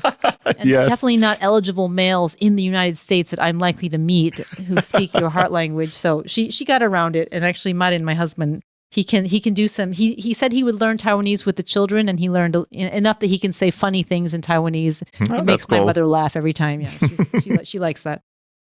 We went to graduate school together.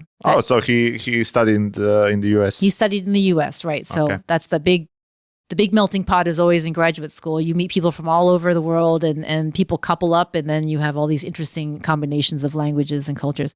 He actually was the first person that I talked to when I arrived at graduate school, because I mentioned to you that my job was to teach the graduate students who couldn't pass the English exam, so they couldn't become teaching assistants because their English wasn't intelligible enough, so they would come to me.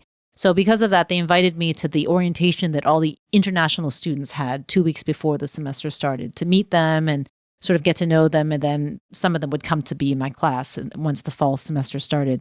So we sat together and we all had our name tags, and I was sitting next to Marin actually in the first day of the first program. And you were supposed to turn to your partner and introduce yourself. So I turned to him and I saw Pichler, and I thought, oh, he's German. I can practice my German. I haven't spoken German in years and years, so I was excited about this language opportunity. And I found out later. So you fell in love and... No, I was just excited as a language partner, and I thought he was German. And he looked at my tag, and he looked at my face. He thought, oh, no, another one of those Chinese students. I'm not going to understand anything she says. So we both had pretty deep misunderstandings at the first meeting. But he turned out not to be German. I was very disappointed when I found out he was Croatian, because I thought, Croatian? I don't know Croatian. Who speaks Croatian? And he was surprised that I could speak English so well. So that right. was, that was our first meeting. And so where in the US did you grow up, actually? I grew up on an island in Maine called Mount Desert Island. Okay. If you've ever heard of Acadia National Park, that's no. Okay. Well, it's a lovely park, but it's very small, so it's on the island. So I grew up there in New England. And the graduate school was in Connecticut, which is also in New England. So love blossomed, and then I wanted to talk to you about Croatia. So when was the first time you came to our lovely country? 1997. Okay. Yes. So was it Šibenik or Zagreb? Zagreb, just Zagreb the first few times. Yeah. Okay. Yeah. So his parents lived in Zagreb. So that's okay. Yeah. So. Yep. So we came. I think it was in the summer, and I traveled here myself. Marin was already here, and I missed my plane, so I had to call. It was kind of scary calling my future in. I mean, I don't think we were in. Yes, we were engaged by then, so I knew that, or we were dating at least. So I knew that they might be my future family, and I had learned just enough Croatian to.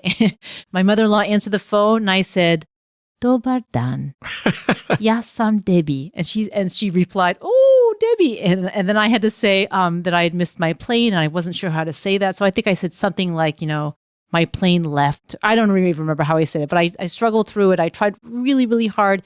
And then it turns out my in-laws both speak incredible English, so it really wasn't necessary. Yes, I was about to say, as far as I know, they speak awesome English. Yeah, they lived in Kuwait and they did. Well, they had a lot of places. Sabbatical in Colorado in the 70s. So that's where Marin and that's where the family really spoke English the most. Oh, right. Yeah. So how do you compare Zagreb 1997 and now? Today, yeah. Wow, it's much more multicultural now than it used to be, and there's especially I have a special eye for Asian things. There's Korean restaurants and there's a Korean supermarket. There's people are drinking bubble tea on the streets. It's really wild when I see that. That's funny. Bubble tea is Taiwanese, by the way. It's really, I don't even know what it is. It's tea with milk, and then it has these little tapioca pearls in it. Tapioca balls that you suck up through a very big straw. To make room for the tapioca. It's sweetened. It's it's junk food, but it's really tasty junk food. I'll have to try it. Yes, you should try it. They're all over Zagreb now. You can find bubble tea anywhere. I'm really amazed by that, because when I came in 97, it was clearly it was a happening to see an Asian person walking down the street, and I got a lot of attention for that. So which was not welcome. So I'm happy that it's not like that anymore. Nobody looks at me twice, and they're not surprised if I try to speak Croatian. They speak Croatian. They don't switch to English with me anymore like they used to, so that's nice. It's much more metropolitan, much more international. So when was your first visit to Šibenik? 2000. So that was, I think, my third visit to Croatia. So you came to the house here, or? We came to the house here, but we spent a week on Žirije, I think. So I was only here for a very short time before we took the ferry to Žirije, and I learned that the Croatian idea of a good vacation is sitting by the beach. Definitely. All day. All day, every day. Yes. And it's ironic that I don't swim because I grew up on an island, but that's kind of the reason we don't swim. That's kind of weird, yeah. Yeah, but it's freezing cold. The ocean is it's pretty 10 far degrees north. Centigrade, right? Oh, wow, really? Only 10? Yes, oh, wow, so you go in and your whole body goes, nobody swims in that water. It's just not, it's for working and fishing and lobstering, but not for swimming. That makes sense. Right. Yeah, it's not really comfortable. Right? No, so I can swim to save my life if I really have to, but that's about it. It's not pleasurable to me. So do you ever go to pools or something? No. No, not even that. No. So it's funny, I think Šibenik in the 2000 has changed even more dramatically than Zagreb from that era. Deborah, what do you think about that? Well, actually, I'd like to ask you that, because all I've noticed is that there's an influx of many more international tourists, and they've really prettied up the downtown area. I mean, it's a lovely downtown, but I think it was always probably lovely. It was always those beautiful stone cobbled streets. Yeah, that was always the case, right? Yeah, it's always been lovely. So, but what do you think has changed the most from your hometown between 2000 and 2026? Well, tourism happened. Yeah. So the funny thing about Šibenik is it was like a heavily industrialized town. So we had like 2 very big major factories during the socialist era. And so they all went bankrupt and dissolved after the war. So Šibenik was kind of left in this limbo. So we had tourists in Šibenik, but not so much in Šibenik. So it was like the Primošten, the outside villages, and Split, of course. And so Šibenik was very poor in that department. Okay. So we didn't even have a beach. There was the sewage went out. Oh boy! In the middle of if you know the Mulo Krka, the big pier in the old part of town, so you could actually see the raw sewage just bubbling up. Oh, so wow. Yes, you probably didn't. No, I never saw that. You never saw that. I mean, you wouldn't see actual raw sewage, but you could smell it, right? I mean, no, it wasn't really? even. I think it was. It was filtered a little bit, so it wasn't really raw, but still, you don't dumping out. Yes, you don't want to swim there. So I remember as a kid. So there was this boat. Have you been to Jadria? Yeah. So as a kid, you'd go to the pier and you go to a boat to Jadria, and there you swim. So every once in a while, we'd see some tourists, someone jumping trying to swim, jumping in there. They don't know. Oh, they see a sea of yeah. So we were all oh my god, it was traumatic to see, and they were having such a lovely time. So that was kind of crazy. So the sewage actually got displaced, so it was it's no longer going into the bay. Yeah. So it's going somewhere outside. I don't know exactly where, but and for all my childhood, for example, when you would walk down the beach, the pier, you'd never see the bottom of the. So it was always like totally murky, like opaque, and you couldn't see anything. So I was always wondering as a kid, what exactly is down there? It was so mysterious. So when the sewage finally stopped going there, so it took it was amazingly fast to clear, like, I don't know, 10 days or something. No way. Yes, you could already see the bottom. It was beautiful. So I remember it was 2000, maybe 11, 12 or something like that they finally, upgraded the systems, and it was beautiful. I mean, I couldn't get enough of it. I would go down to the pier and I would just look at the the bottom. I mean, Croatia has now the reputation of having such clear seas, that you can see straight down to the bottom. Yes, but this was like a Šibenik's problem. Problem. Yeah. So when that happened, there's a city beach called Banj. Banj's very nice. I like that you can walk there from here. That's nice. Yes. It's like maybe 2 kilometers or less. So we finally had a proper beach, and then the tourists started flowing in more heavily. Not just because of the beach, but I think it's a conglomeration of various factors, and Croatia in general started to skyrocket and end up on CNN's top 10. I don't know. Oh yes, always, like visits where everyone has to go. Yeah. So that's Šibenik changed a lot, and the property prices rose dramatically. I remember in the beginning of 2000, you could buy real estate for nothing. It's really for nothing, but now it's, I don't know, the 4th most expensive city to buy an apartment or house in the country. Maybe not 4th, but it's high up there. Were people leaving the city to go to Zagreb? Or there was no jobs here, very little, no higher education back then. Most people's trajectory was go to faculty, go to college in Zagreb, and then you stay in Zagreb, and that's pretty much it. Or you go to Rijeka or Split, and as similar as you meet someone, you start a family, you get a job, because there's practically no jobs here. Right. yeah, so a lot of people left, and that's something we still feel to this day. Wow. Yeah. Do you ever, I mean, so you didn't have the big tourist boom. You know, during the 80s, Croatia was also really big. People going to Dubrovnik, and of course, we had direct flights.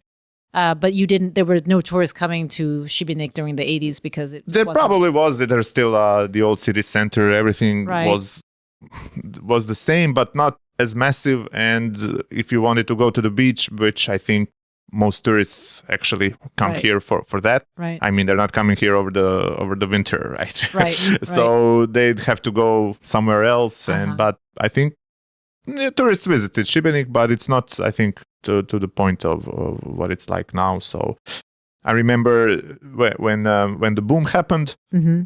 I remember it was took me a while to get used to it, because now during the summer you would go through the old streets, and it was like The Walking Dead. Oh my God, what's happening? There's so many people. It took me a while to get used to it. I mean, I don't mind the tourists. I mean, Really? I don't have anything with tourism. That's not my job. But still, I think they're a good thing for businesses and for the mentality in general. I don't know. So you don't resent the tourism? I mean, I come from a heavily touristed area too, and in the summers we would just be invaded by millions of people, and it really takes a toll on the island. And you can't find parking. There's a line for everything. Everything's expensive. Yes. So there are some negatives that I grew up feeling like, oh my gosh, when are they going to go away? When is it going to be September? They'll all go away, you know? Well, personally, I don't resent it as much, but there's downsides. I mean, and a lot of the jobs and a lot of the economy is dependent on them. So it's kind of, a lot of people have the love-hate relationship with it. You know, there's like a saying, "Oh, I wish they didn't even come here. They just wire us the money." And yeah, I mean, it's a joke, right. Yeah, that's a sentiment. I understand. So you come to Šibenik and you don't swim anywhere. That's outrageous, I have to say. Yeah, I know. I wish I had known, like, you know, there's those things that you think to yourself, if you could talk to your younger self, what were the top 5 things that you would tell yourself, you know, to make your life easier? And for me, definitely one of the things was, come on, just make an effort. It really does bother people that you don't swim, or that you're not interested in the water. Show some interest. So I've learned to do that now. I was talking to you today that, you know, we go swimming every day, and I dutifully put on my bathing suit, and I go, and everybody goes in the water, and I go in the water like everybody else. I swim like a brave little soldier. Yeah, every time it's like, do it. Swim a few laps. I can see people looking at me through the side of and then I come out, and that's acceptable. So how much time is it? Like 3 minutes? No.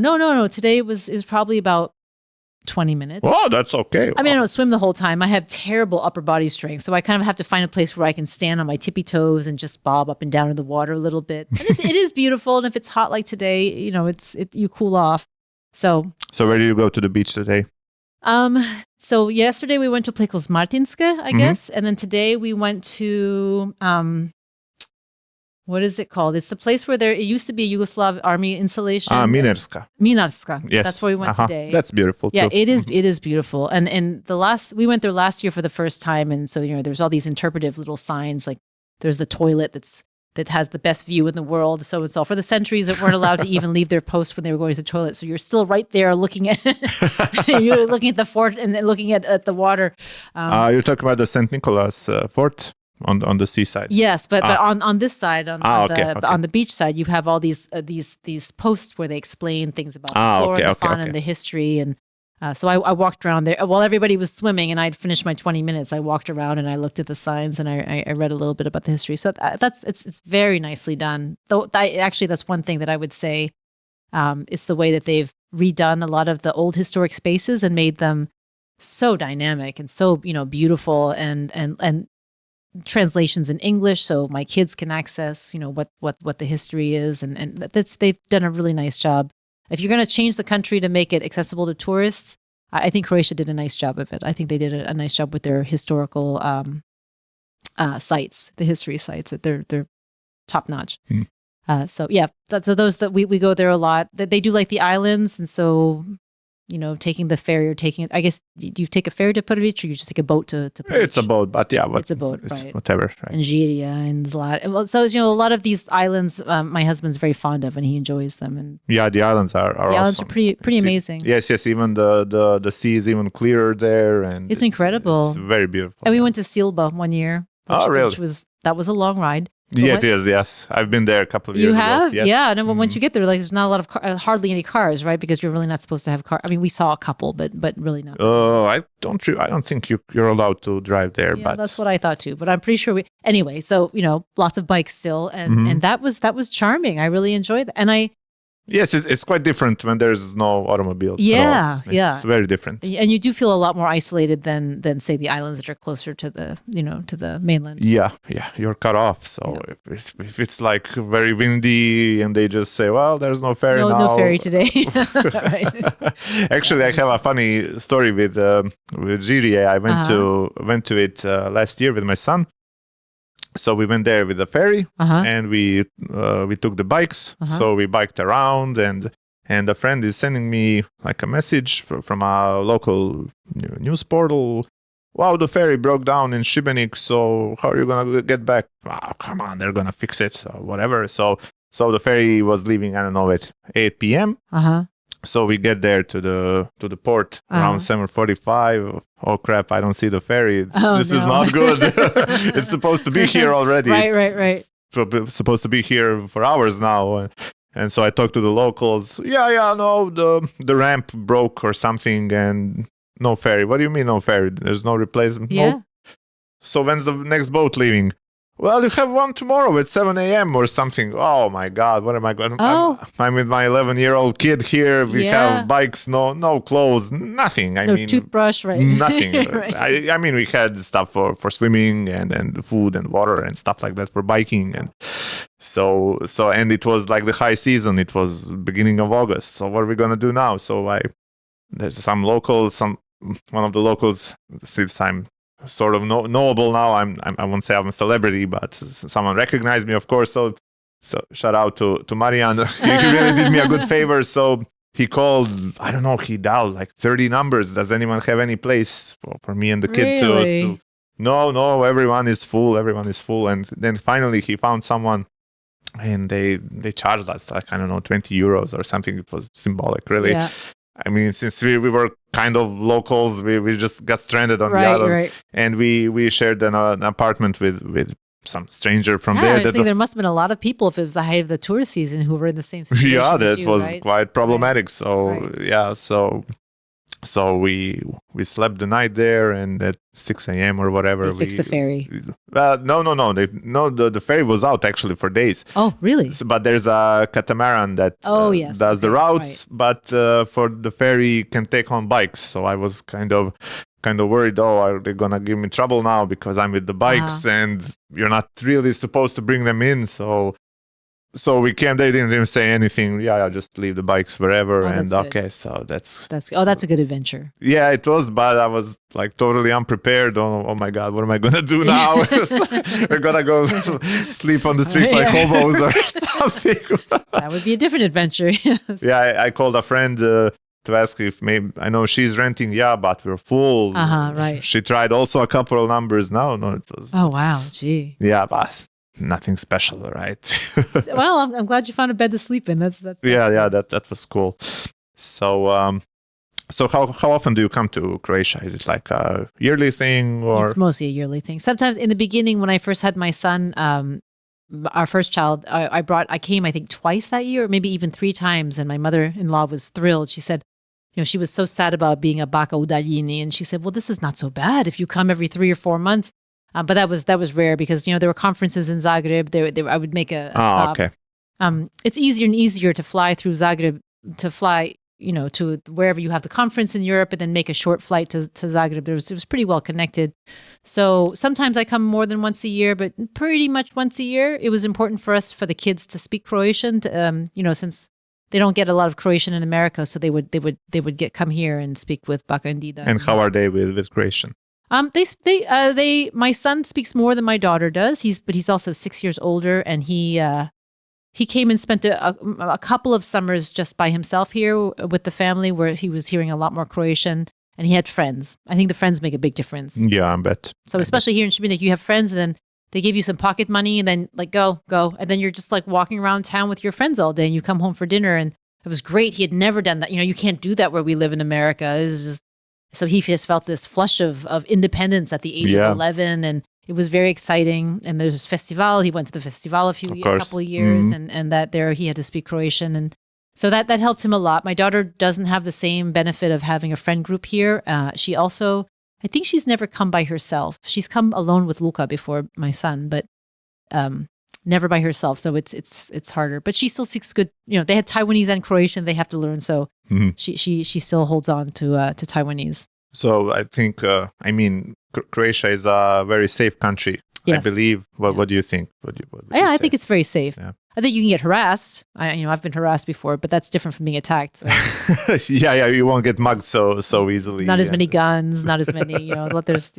Yeah, I think that's a big selling point of Croatia, and maybe for women at night you can. I've always felt very safe here. That's true. Yeah. So, how long are you staying now? You're leaving tomorrow. Yeah, already. I'm leaving tomorrow. So it was only about 3 or 4 days.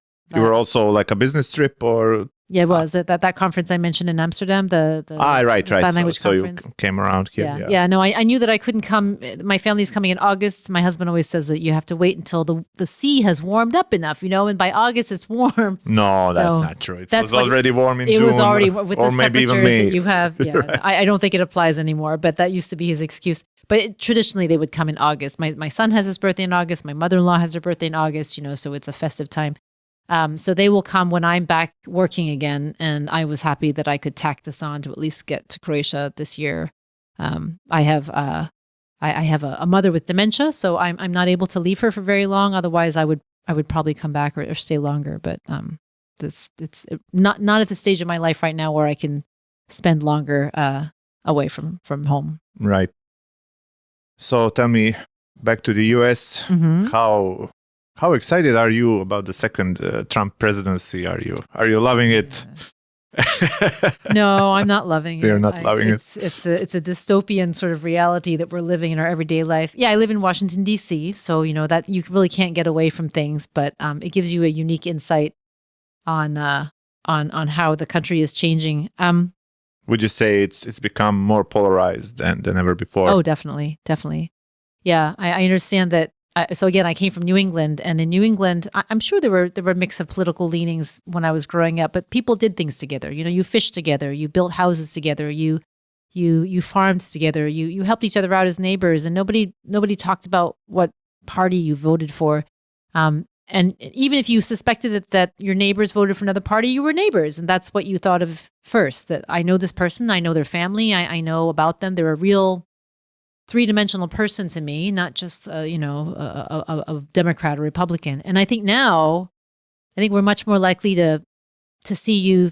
Well, who did you vote for? And then I decide that I know about you. Oh, you voted for Trump. You must be this kind of person. Or oh, you voted for the Democratic candidate. You must be like this kind of person. And then you just make sure that you only hang out with people who think the same way you do. You have a lot of internet friends that all think the same way that you do, right? So we're just a lot more polarized and a lot more segregated than we used to be of our own accord. So we've done that to ourselves. And if you try to count how many people you have who are of the other political party, of the other persuasion, like you find that you have fewer and fewer people that you talk to that don't vote the same way that you do. So that's really sad. We don't really have a lot of opportunities for exchanging with each other in a civil way anymore. And I think that that's pretty obvious to people outside the United States too, when they look at the kind of political discourse that we have right now in America. Yes, it's funny when you look at political discourse now, when politicians among themselves argue, right? And for example, I saw was it Ronald Reagan with his opponent? They were debating, arguing on TV, but it's like a whole different world. They were civil. They were they struggled with not struggled. They debated with facts and they were kind of courteous. But now it's like a free shit show. I have to say it's awful. It's so embarrassing.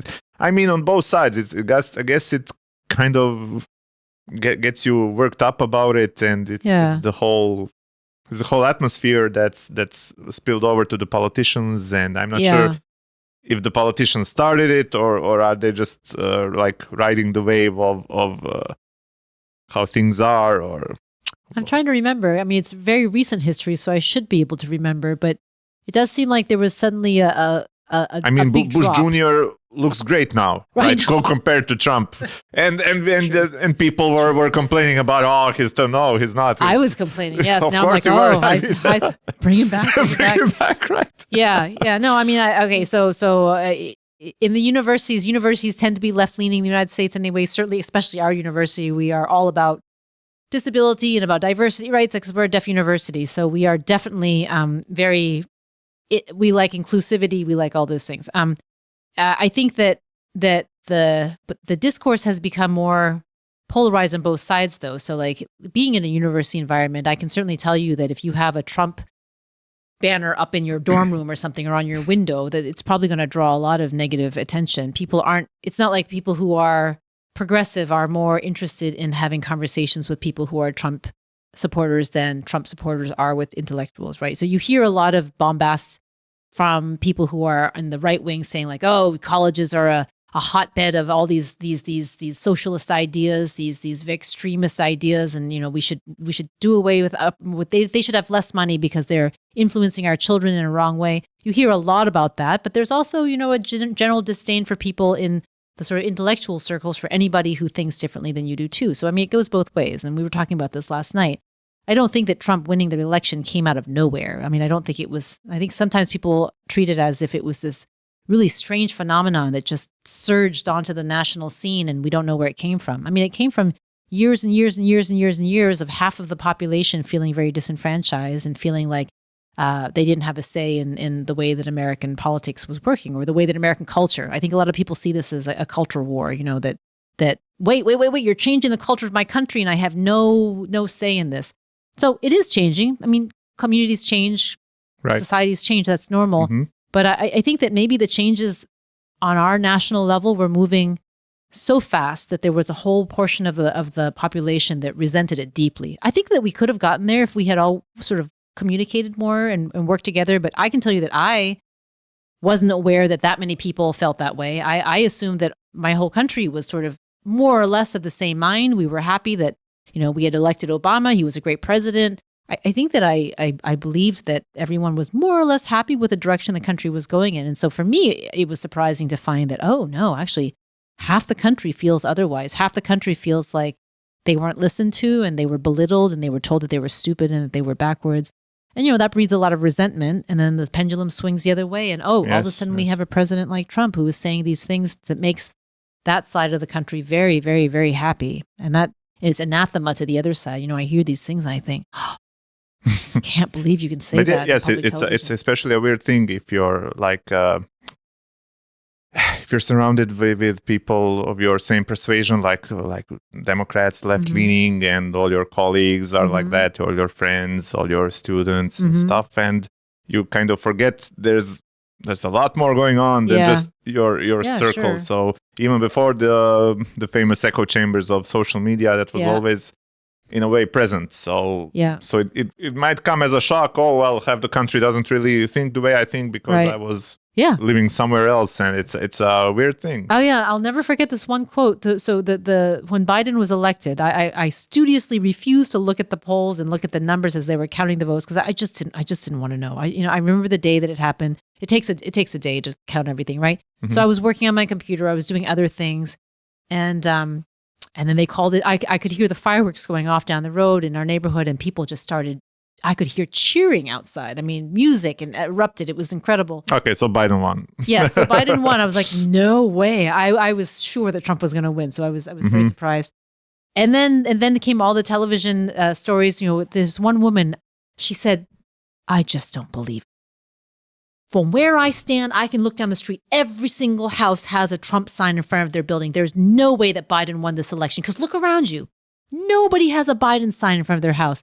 And I was thinking like, well, where do you live? Because where I live, nobody has a Trump sign out front of their house, right? And that's what made me realize, Yeah, these people think that the election was stolen because they really think that, as far as my eye can see, I only see Trump signs. I mean, there are people who live in pockets of the country that look different from my pocket of the country enough that they think they can't even imagine how there could be a neighborhood where all the signs are for Biden.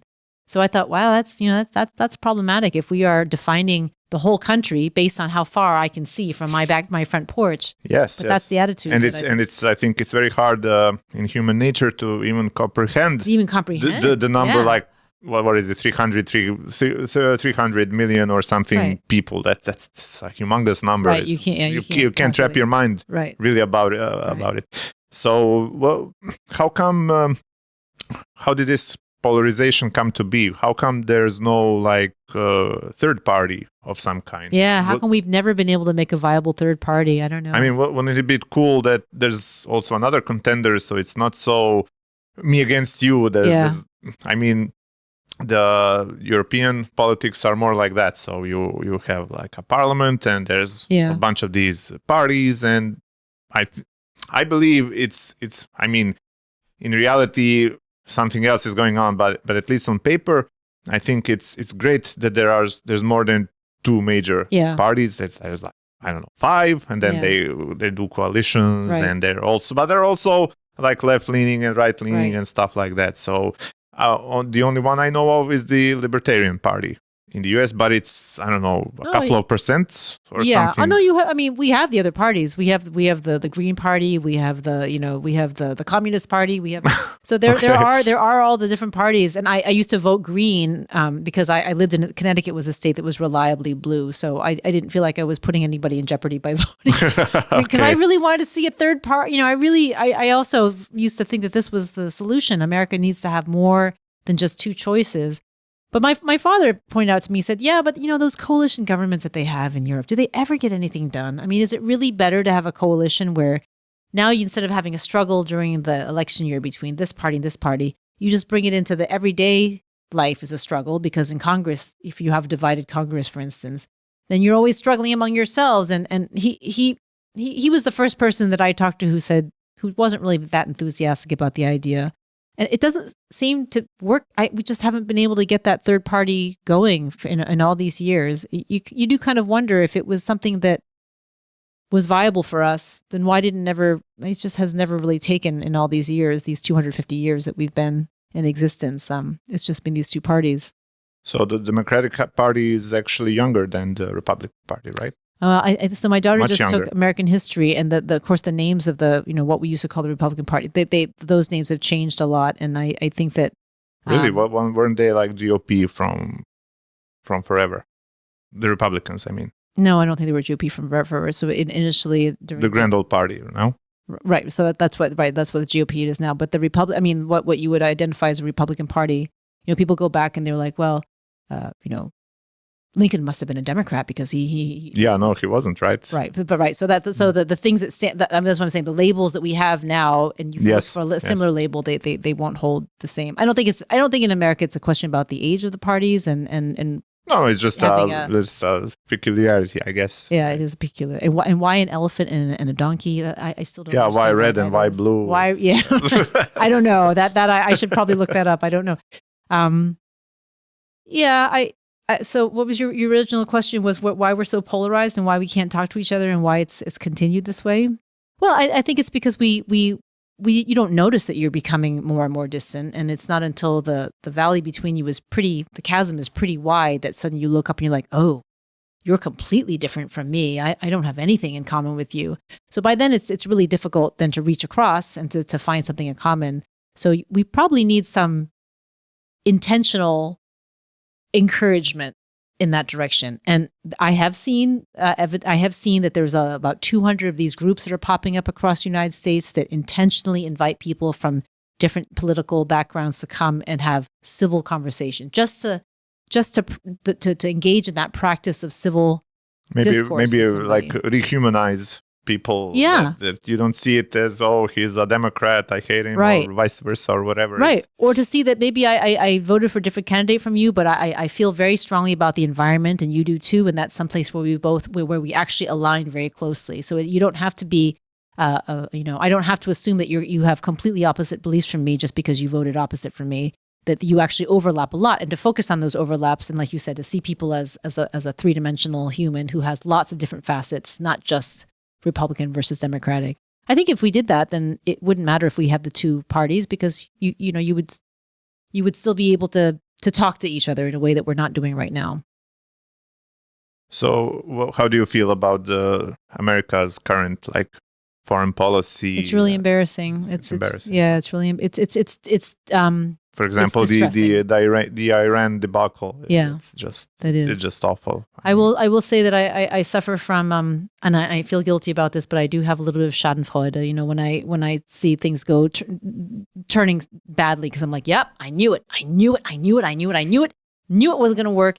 But it's terrible that now we've managed to raise prices for everybody, and it hasn't made anything better. And I don't understand why this is still, how this could be popular in America. This was a president that ran on the promise of no more foreign interventions, no more wars. That's why a lot of MAGA are even renouncing him. And maybe it doesn't look like it. I mean, I was on the National Mall a week before I came to Europe, and it was before the 4th of July. So that we have America 250 was the name of the organization that was supposed to be planning the 250th anniversary, and that was planned 10 years ago. So that was in place. But then Trump came and set up this thing called Freedom 250, which sounds very similar. So a lot of us got mixed up and thought it was the same thing. But no, the Freedom 250 was definitely a White House thing, and America 250 was a bipartisan congressional thing. And so there was this crazy fight between the two. And in the end, Freedom 250 won out. And that's why so much of that programming that you saw, the wrestling on the White House lawn and the sort of White crazy House lawn, that stuff is how's the ballroom going in? Yeah, in the ballroom. So that's Freedom 250, right? It's not America 250. America 250 is happening in the museums. It's happening in Los Angeles. It's happening all. So that's been very confusing for Americans, as we're like, wait, should I go to this programming, or is it going to look like I'm just supporting? What is this? I feel like it's really disheartening, and it's embarrassing. It's distressing. You do kind of lose hope sometimes. And my husband got Croatian citizenship for the children because the idea now among a lot of us as well, if things continue to go this way, maybe we just go to another country for a short time or permanently. So we have all the paperwork ready if that happens. And I was surprised to find how many people are suddenly discovering their Irish citizenship. You qualify for Irish citizenship through your grandma or something, and people are doing that now, which is sad, because then if everybody really does leave, I'm not sure where that leaves the country. If you have everybody who disagrees with what's going on leaving the country, that's also bad, right? Hundreds of millions can't really leave and won't. It's just that's true. That's true. So very, like a sliver of population actually leaves, but yeah, but then the question becomes, when is it horrible enough to? I mean, you have to ask, okay, so is it really that horrible, or is it the media and the social media stuff? And I can't really tell from afar. So that's my question to you. Maybe if you put aside all the rivalries and the dehumanizing and stuff, I mean, how's the job market? How's the safety? Has that gotten any worse? And how has your life really in a tangible way gotten worse, or is it just like the screaming of the politicians and the media? And I mean, is the average person actually anyway worse off? Or I mean, the numbers suggest that everyone has a lot of money. I mean, a lot of money. There's a lot of debt going on. We can go into that too. And so what do you think? I think the job market is not good. So I think that kids who are graduating now, especially looking for jobs, it's not good. And I think that the cost of living is going up, no matter what Trump says. It is going up, and and you definitely feel that. Inflation and everything. Right, inflation going up. I think that the sense of I can tell you that from a university standpoint, universities depend a lot on foreign students coming in, and not just for money, but also just for, like we were talking about before, this diversity of ideas, this sort of very innovative environment where you have people from different backgrounds, different experiences. And we are having a very, very hard time bringing anybody into the States, for students coming into the United States. And I think I think that's going to be a long-term effect that we don't feel so acutely right now. We're starting to feel it, but I think it's going to be in the future much more acute. My parents' generation, my husband, everyone came to America for an education because that's the place where you came. That's great. You're going to get a great education. You have access to resources. As we cut our science budgets and we cut our grant money to universities and we cut all of these things and we make it harder and harder for immigrants to come, America's not going to be the place anymore that people go to when they want to seek a higher education. All of that brain power that was coming into the United States for all these decades, I think is going to go elsewhere. And part of me is not upset about that. Like, we were taught American exceptionalism when I was growing up because we were exceptional. We were a special country. We were the ones that were out there safeguarding the world for everyone. And, I think a lot of us really believe that on some level because we grew up in that era. But as you get older, you're like, well, why should America be exceptional? Why not?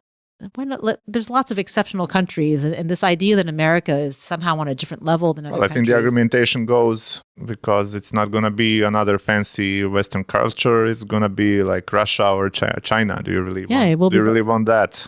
Yeah. So maybe for me personally, I'll take the Americans. And I don't know. A lot of people won't agree with me, but right. And of course, America has its bunch of problems as every other state. Yeah. But I still think it's preferable to the Eastern Bloc. That may be, but I don't see that trend reversing itself anytime soon. I mean, look, the ICE raids that we had in our small neighborhoods in mostly in blue states, they've set up.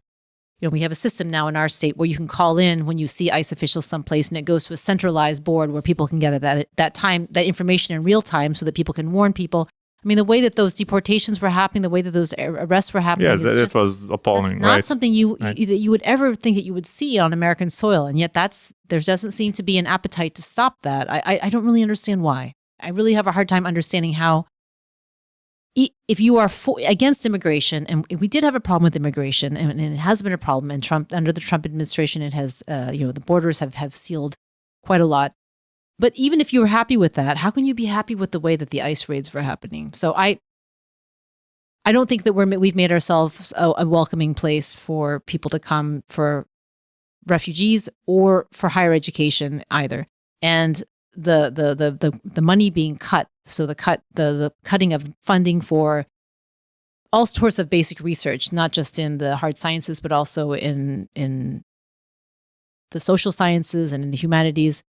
That's not going to win us any more students either. That's really going to be impoverishing on an intellectual level the country. So the American leadership, the American innovation that we have, it's going to take a hit, because of the policies that we're setting up. I'm not sure why that doesn't seem to strike people as problematic. I think it's super, super problematic.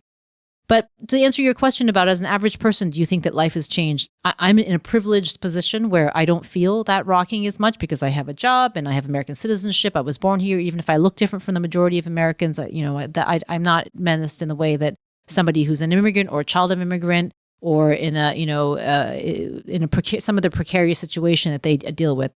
The healthcare is going to shoot up now. So just this year, they're expecting a lot of people to lose healthcare because Congress didn't renew the funding that would have brought in lots of subsidies to keep healthcare costs low. And I'm sure you have opinions about the American healthcare system. It's quite different from the Croatian healthcare system. So that's another big impact that I think your average American will not feel until a little bit later. But if you ask us, I think the impacts are going to be much, much bigger. Right now, I'll be honest with you, I don't feel a huge impact in my position, but that's because I'm not a recent immigrant, or I'm not in those targeted groups. Yeah, as for the healthcare, I know Americans look with envy to the way the European is set up, but still there's problems. For example, in Croatia, so when you are have a sore throat or it's something minor, you go to the doctor. They do what they have to do. You don't pay anything. I mean, you get is it 15 or 16% from your gross salary goes to so that, it's not really free, right? Okay, but still, and okay, for those kind of minor thing, it's cool, it's okay, but when something serious, so you have maybe you have some kind of horrible cancer or something. Right. Yeah, sure, we will be able to look at you come back in 15 months. Oh, wow. What the heck do you mean 15 months? Right. So then you go to private. You have alternatives.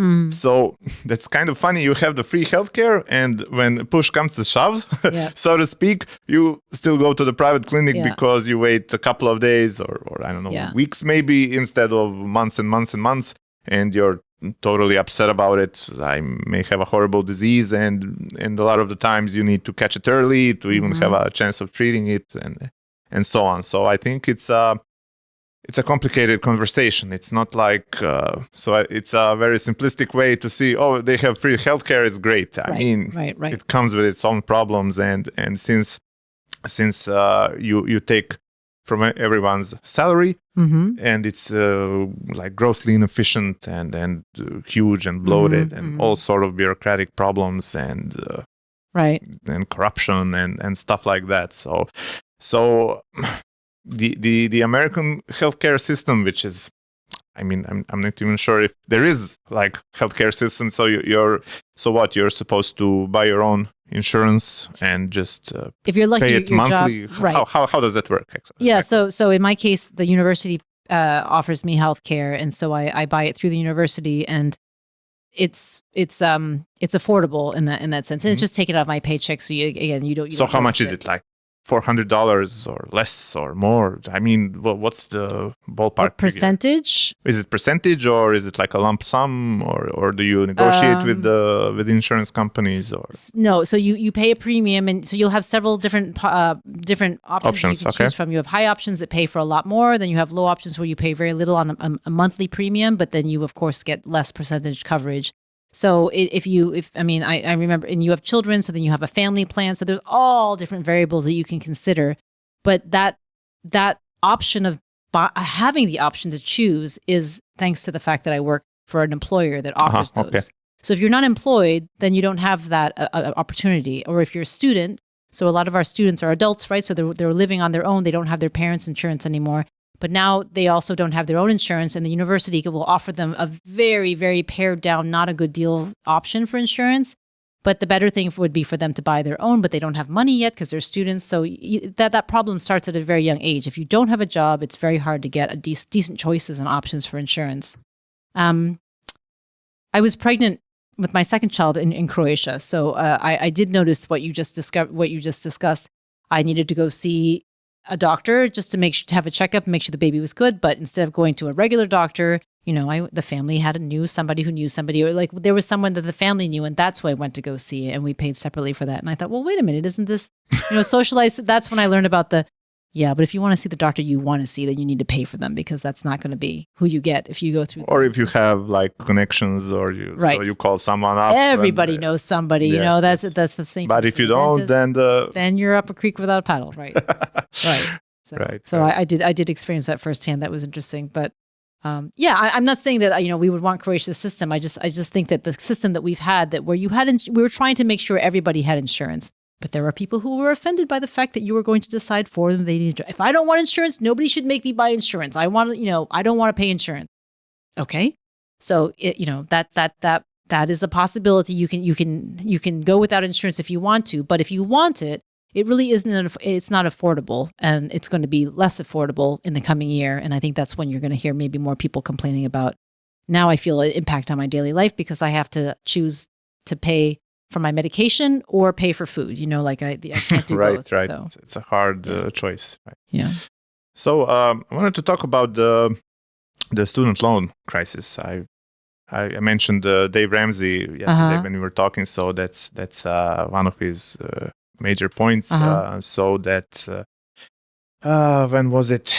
Was it Nixon or someone? One of the presidents, doesn't even really matter. So the government was covering what's the word? Not subsidizing, but loaning or no. They were vouching for, so to speak. So, but long story short, everyone that was 18 and finished high school could get like indefinite loans. So then that pretty much caused. So since now you could get a loan very easily, it's just like you signed up to a college. here's $200,000. I don't know, in 4 years. Maybe I'm exaggerating a little bit. So that created a problem where you could get a lot of money easily when you're 18 and you're dumb and you don't know anything. Oh, I'm gonna pay it all, whatever. Right. And then that caused the colleges. Oh well, there's a lot of money going on. I mean, they don't care. The government vouches for it, and so the rates went up. I saw like graphs and just goes uphill, and then people finish. They get their college degree. And they have, I don't know, $100,000 in student loan debt that's not bankruptable, that you can't have to pay it off, and you have, I don't know, maybe, and the added sting that you didn't have to pay off anything. So now when you're done, well, suddenly now you have, I don't know, $2,000 installments per month, or whatever the number is, and the yearly, like the rate is, I don't know, 5 or 6%. So a lot of people end up financially pretty much destroyed, and they're just starting off, and even worse off if the degree is not really marketable, and it's something that's not really you can get a good job at. So a lot of people, even with basic jobs, they can barely keep up with the. So what do you think about that? Has that caused more problems than it solved? Oh yeah, no. I mean, when we were growing up, the idea was you liked a certain amount of debt. That this was that was a financially responsible thing to do, was to carry a certain amount of debt so that you could sort of buy your house, but of course you're going to have a mortgage. Oh, the credit rating, right. So, but as far as college debt goes, or tuition debt, I mean, that's a ball in a chain that the kids inherit 6 months after they graduate, and you have a small grace period, but then you have to start paying back your loans, right? Yeah, I don't know. I have family who so tuition now, let's say that you go to a nice school, a school that's out of your state, it's going to be $60,000 a year, right? Mm-hmm. So $60,000 and then times 4, and that's just your tuition. So then you've also got housing, which is very expensive. No, books not so much. Everything's PDFs now, and you have a lot of ebooks.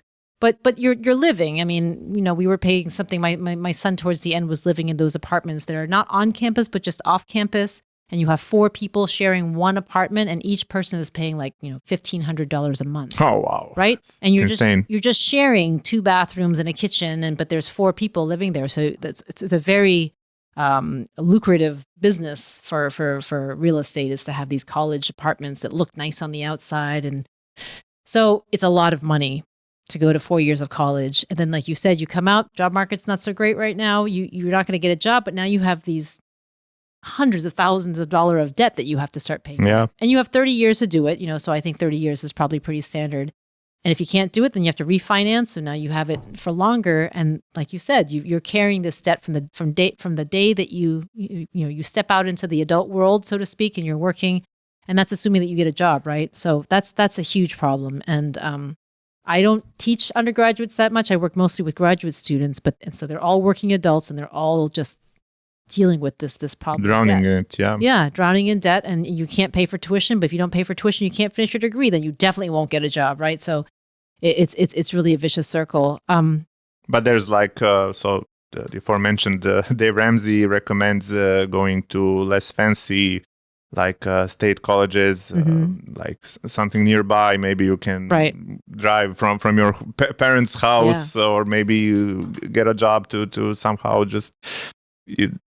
It's takes responsibility and choosing modestly. If you come from a rich family, yeah, sure, go to Ivy League or whatever. But if you don't have the money, it's a good idea to get a degree in something marketable. Maybe, I don't know, whatever it is these days. Yeah, what would that be? Computer science or what? Well, computer science now, coders are getting replaced, with AI. I mean, we're looking for AI-proof jobs too. The jobs that aren't going to evolve, that aren't going to be. But maybe, I don't know. Maybe trade schools will become a thing. Like plumbers and stuff. HVAC. HVAC. That's when I heard that's a really big one now. No, that's true. So for the longest time, your ticket to sort of middle class, great living was to get your college degree and get a job, and then you were golden, right? And yes, that was like the societal contract. That was the contract. That and you'll be fine. That's right. And so then we had this proliferation of colleges, more and more and more, and it made it easier for you to access a college education. And I think we probably have hit the point where well, colleges are closing, and they're closing in not so great circumstances, where they closed suddenly. Their students didn't even know that they were in danger of being closed down. We've sort of like hit the point where there's more colleges out there than there are students who want to go, and it's expensive to run a college. I understand that. We've also hit the point where we're producing, say, more PhDs in linguistics than can be absorbed by the market, because there just isn't a big market for doctorates in linguistics, right? I mean, who are we fooling? We're very useful people, but we can't do everything. So that's a problem on both ends. And our university has definitely been feeling the pinch, and I'm sure that's all over too. So as you said, one of the results of that is you start seeing more of these interesting trade school kind of ideas at an earlier age. So my daughter's in high school now, and we are thinking about colleges and talking with other parents about colleges. And more you start hearing about community colleges. And those are the colleges that are 2-year programs in your local area. They're small, they're inexpensive, and they only offer those 2 years. But a lot of students will take those 2 years and then transfer to a bigger school to finish, and they get the degree from the bigger school, but they only have to pay 2 years of tuition versus 4 years of tuition. So that's one smart way of doing things. In my daughter's case, her high school has an agreement with the community college that she can take some high school classes in her last year, and then she can take a couple college classes. So she could potentially have fewer years of college tuition to pay. So that's another way of doing it as well.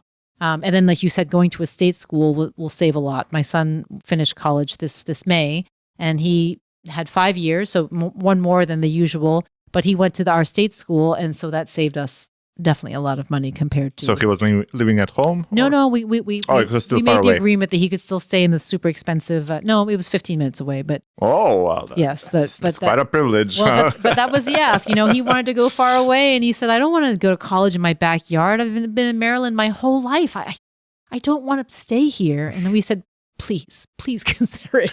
You can live off campus. We will give you that. You don't have to live at home. So you can live out of the house. You can live at school. So he did that, and he came home for the weekends. And after a month, he said, "Ma, you're right. It doesn't feel like my backyard. Everything still feels new. It still feels like a new adventure." So that worked out really well for him. And I think that if you're lucky enough to have a good state school, that's a no-brainer. You get a great education, and you pay so much less than you would at a designer school or an out-of-state school. Right. So I think that will probably be more kids doing that now, and trade schools are up. You can go to a trade school now. There's a trade school right next to my son's high school where you could learn to be a mechanic, or you could learn to be a dental hygienist, or you could learn to be, and then you go straight into apprenticeship after you finish high school, and you do a trade. And HVAC is a very, very hot topic right now that people literally, it literally is. Yes, or cool, depending on how you look at it. And so, lots of heat pumps and lots of people who are servicing them. So that's a shift from what it was when I was in college and my parents were in college. But we're going to have to do that to survive. But small colleges, it's a brutal time to be a small college and everyone's fighting for the same few students. It's the people look down on the trades, like, oh, you don't want your child to be a plumber. I don't think as much as anymore, because it really is hard to find a job, and that college degree just doesn't. And I think, me personally, I think that's a great thing. Yeah. For example, of course, you're gonna be working for someone else, but then later on you can open up your own business, and you can take as much jobs as you want. Yeah. And then you can maybe have your own employees. And Yeah. You can make a very, very, very decent living off of it and have some freedoms. But it's manual job. You're gonna be in the sewers or whatever. But it's. I can tell you that when I was little, I think we still had that attitude of like, ooh, manual labor. The whole blue collar versus white collar thing was a very big deal. I really feel like that's shifted, and people now say, "Hey, plumber, I had to wait 3 weeks to get a plumber." Like they're really in demand. That's a good job, actually. I think I don't think that there's the same disdain that people had in previous generations for manual labor. Yeah, I think that's shifted here too. Yeah, it was also before here, even in the previous system. College is everything. If you're into manual labor, it's not so good. Yeah, but I think that's also changing here too. Yeah. And especially when you can open up your own business someday.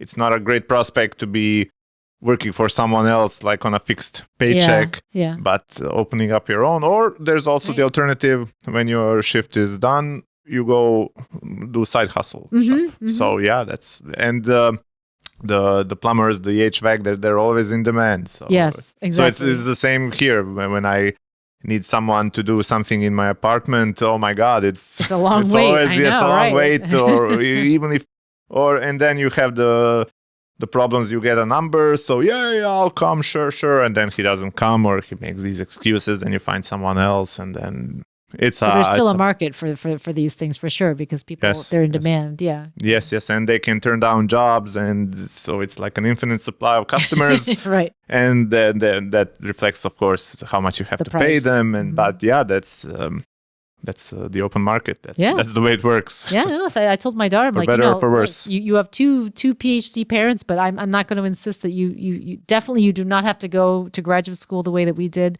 If you don't want to go to college, that's actually not as horrible to me as it doesn't sound horrible to me like it maybe would have even 5-10 years ago. So, we're open to lots of different opportunities, different options. And that's I wouldn't have seen myself saying that 10 years ago, but I definitely feel that way now. So. Right. So, Deborah, I think this is the longest podcast I've ever done. I see your notes. It's very impressive. I'm sorry that I didn't come more prepared with numbers. I'm a terrible numbers person. You'll probably fact check later and be like, 25 million. There's 250 million in Taiwan. What if she's off by a factor of 10? Yeah. So what was your PhD in?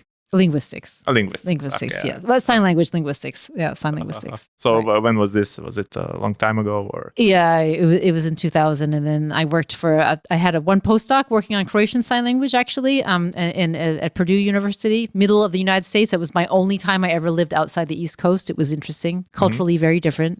People came up to me all the time and said, oh, your English is so good. I never hear people say that to me in the East Coast, so I was really shocked by that. But it was nice, and then I came to Gallaudet and have been working there ever since. So maybe for the last topic that's hot now, AI and gosh, and the hearing impaired. So how does that work? Is there any? So it's taking away coding jobs, etc. Yeah. What about sign language? We talked about a bit yesterday. Is it able to produce like a person doing the sign language or not yet? Can it even read sign language? First of all, deaf, not hearing impaired. But sorry, deaf. That's okay.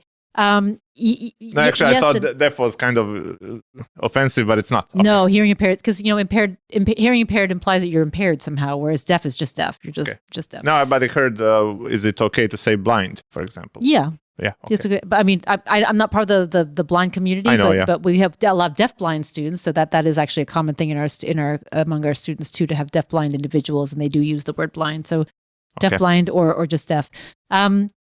Yes and no. So that the AI is a big topic, and people are in sign languages, and so they're starting to have conferences talking about. It's a big topic everywhere. It's a big topic everywhere. But the whole idea, you probably know about people spend an enormous amount of time trying to design signing gloves, for instance, gloves that you can put on, and then it can sort of like translate what you're signing into text, for instance. Okay. Right. So for some reason there's a big fascination with this idea of a glove that deaf people could wear, and then they would have a monitor that would just sort of output or voice what they were saying. Sign languages are more than just your hands. Sign languages are your face. You have a lot of intonation on your faces. So if you just cut off the face and you have the hands, you're still missing something. So there's not been a lot of enthusiasm about that. But signing avatars, so let's say that you have information in text in English and you want to produce it in sign language. I mean, we have seen some pretty impressive signing avatars where. What do you mean by avatar? So you might just see a figure, for instance, the deaf church in China. You're not supposed to have churches in China, right? I mean, there are state-sponsored churches. So deaf churches are underground churches, and they spread things through video. So they had the Bible in Chinese Sign Language, and it's spread through video. So there's somebody signing the Bible.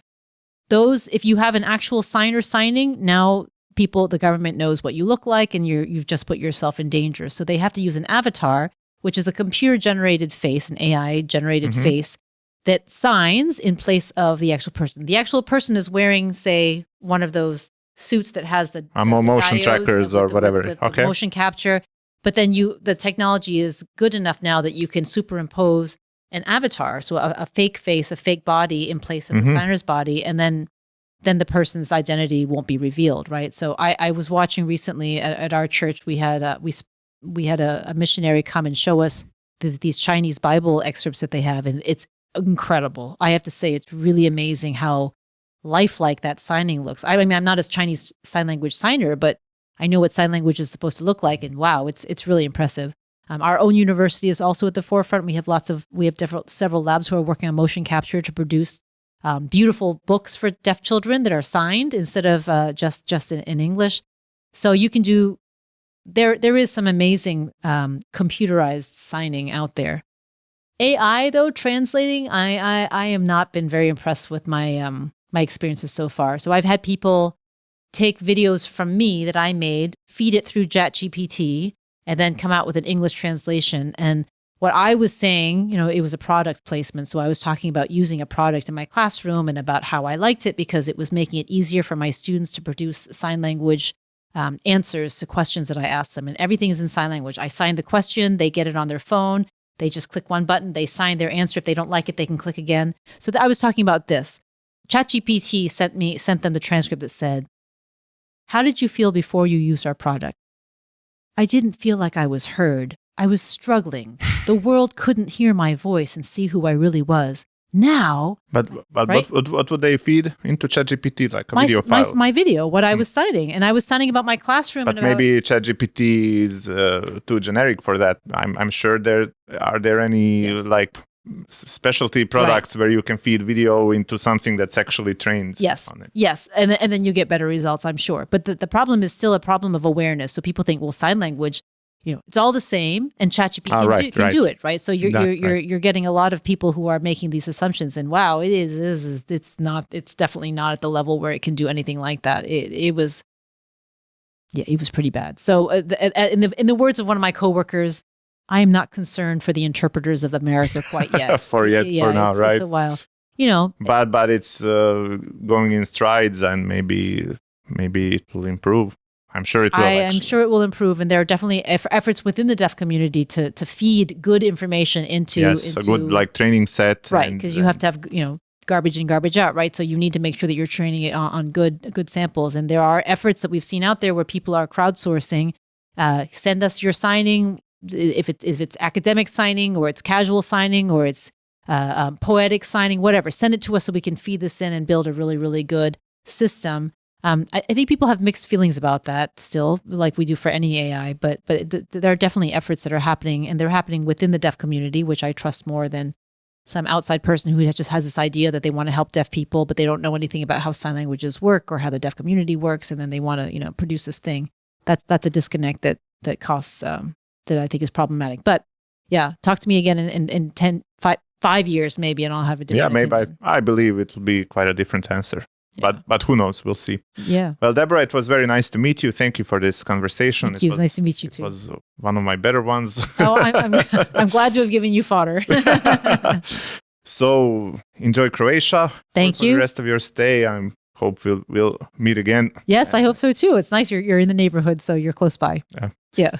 Eto, ljudi moji, to bi bilo sve. Inače, Deborah priča i hrvatski. To smo malo zaboravili.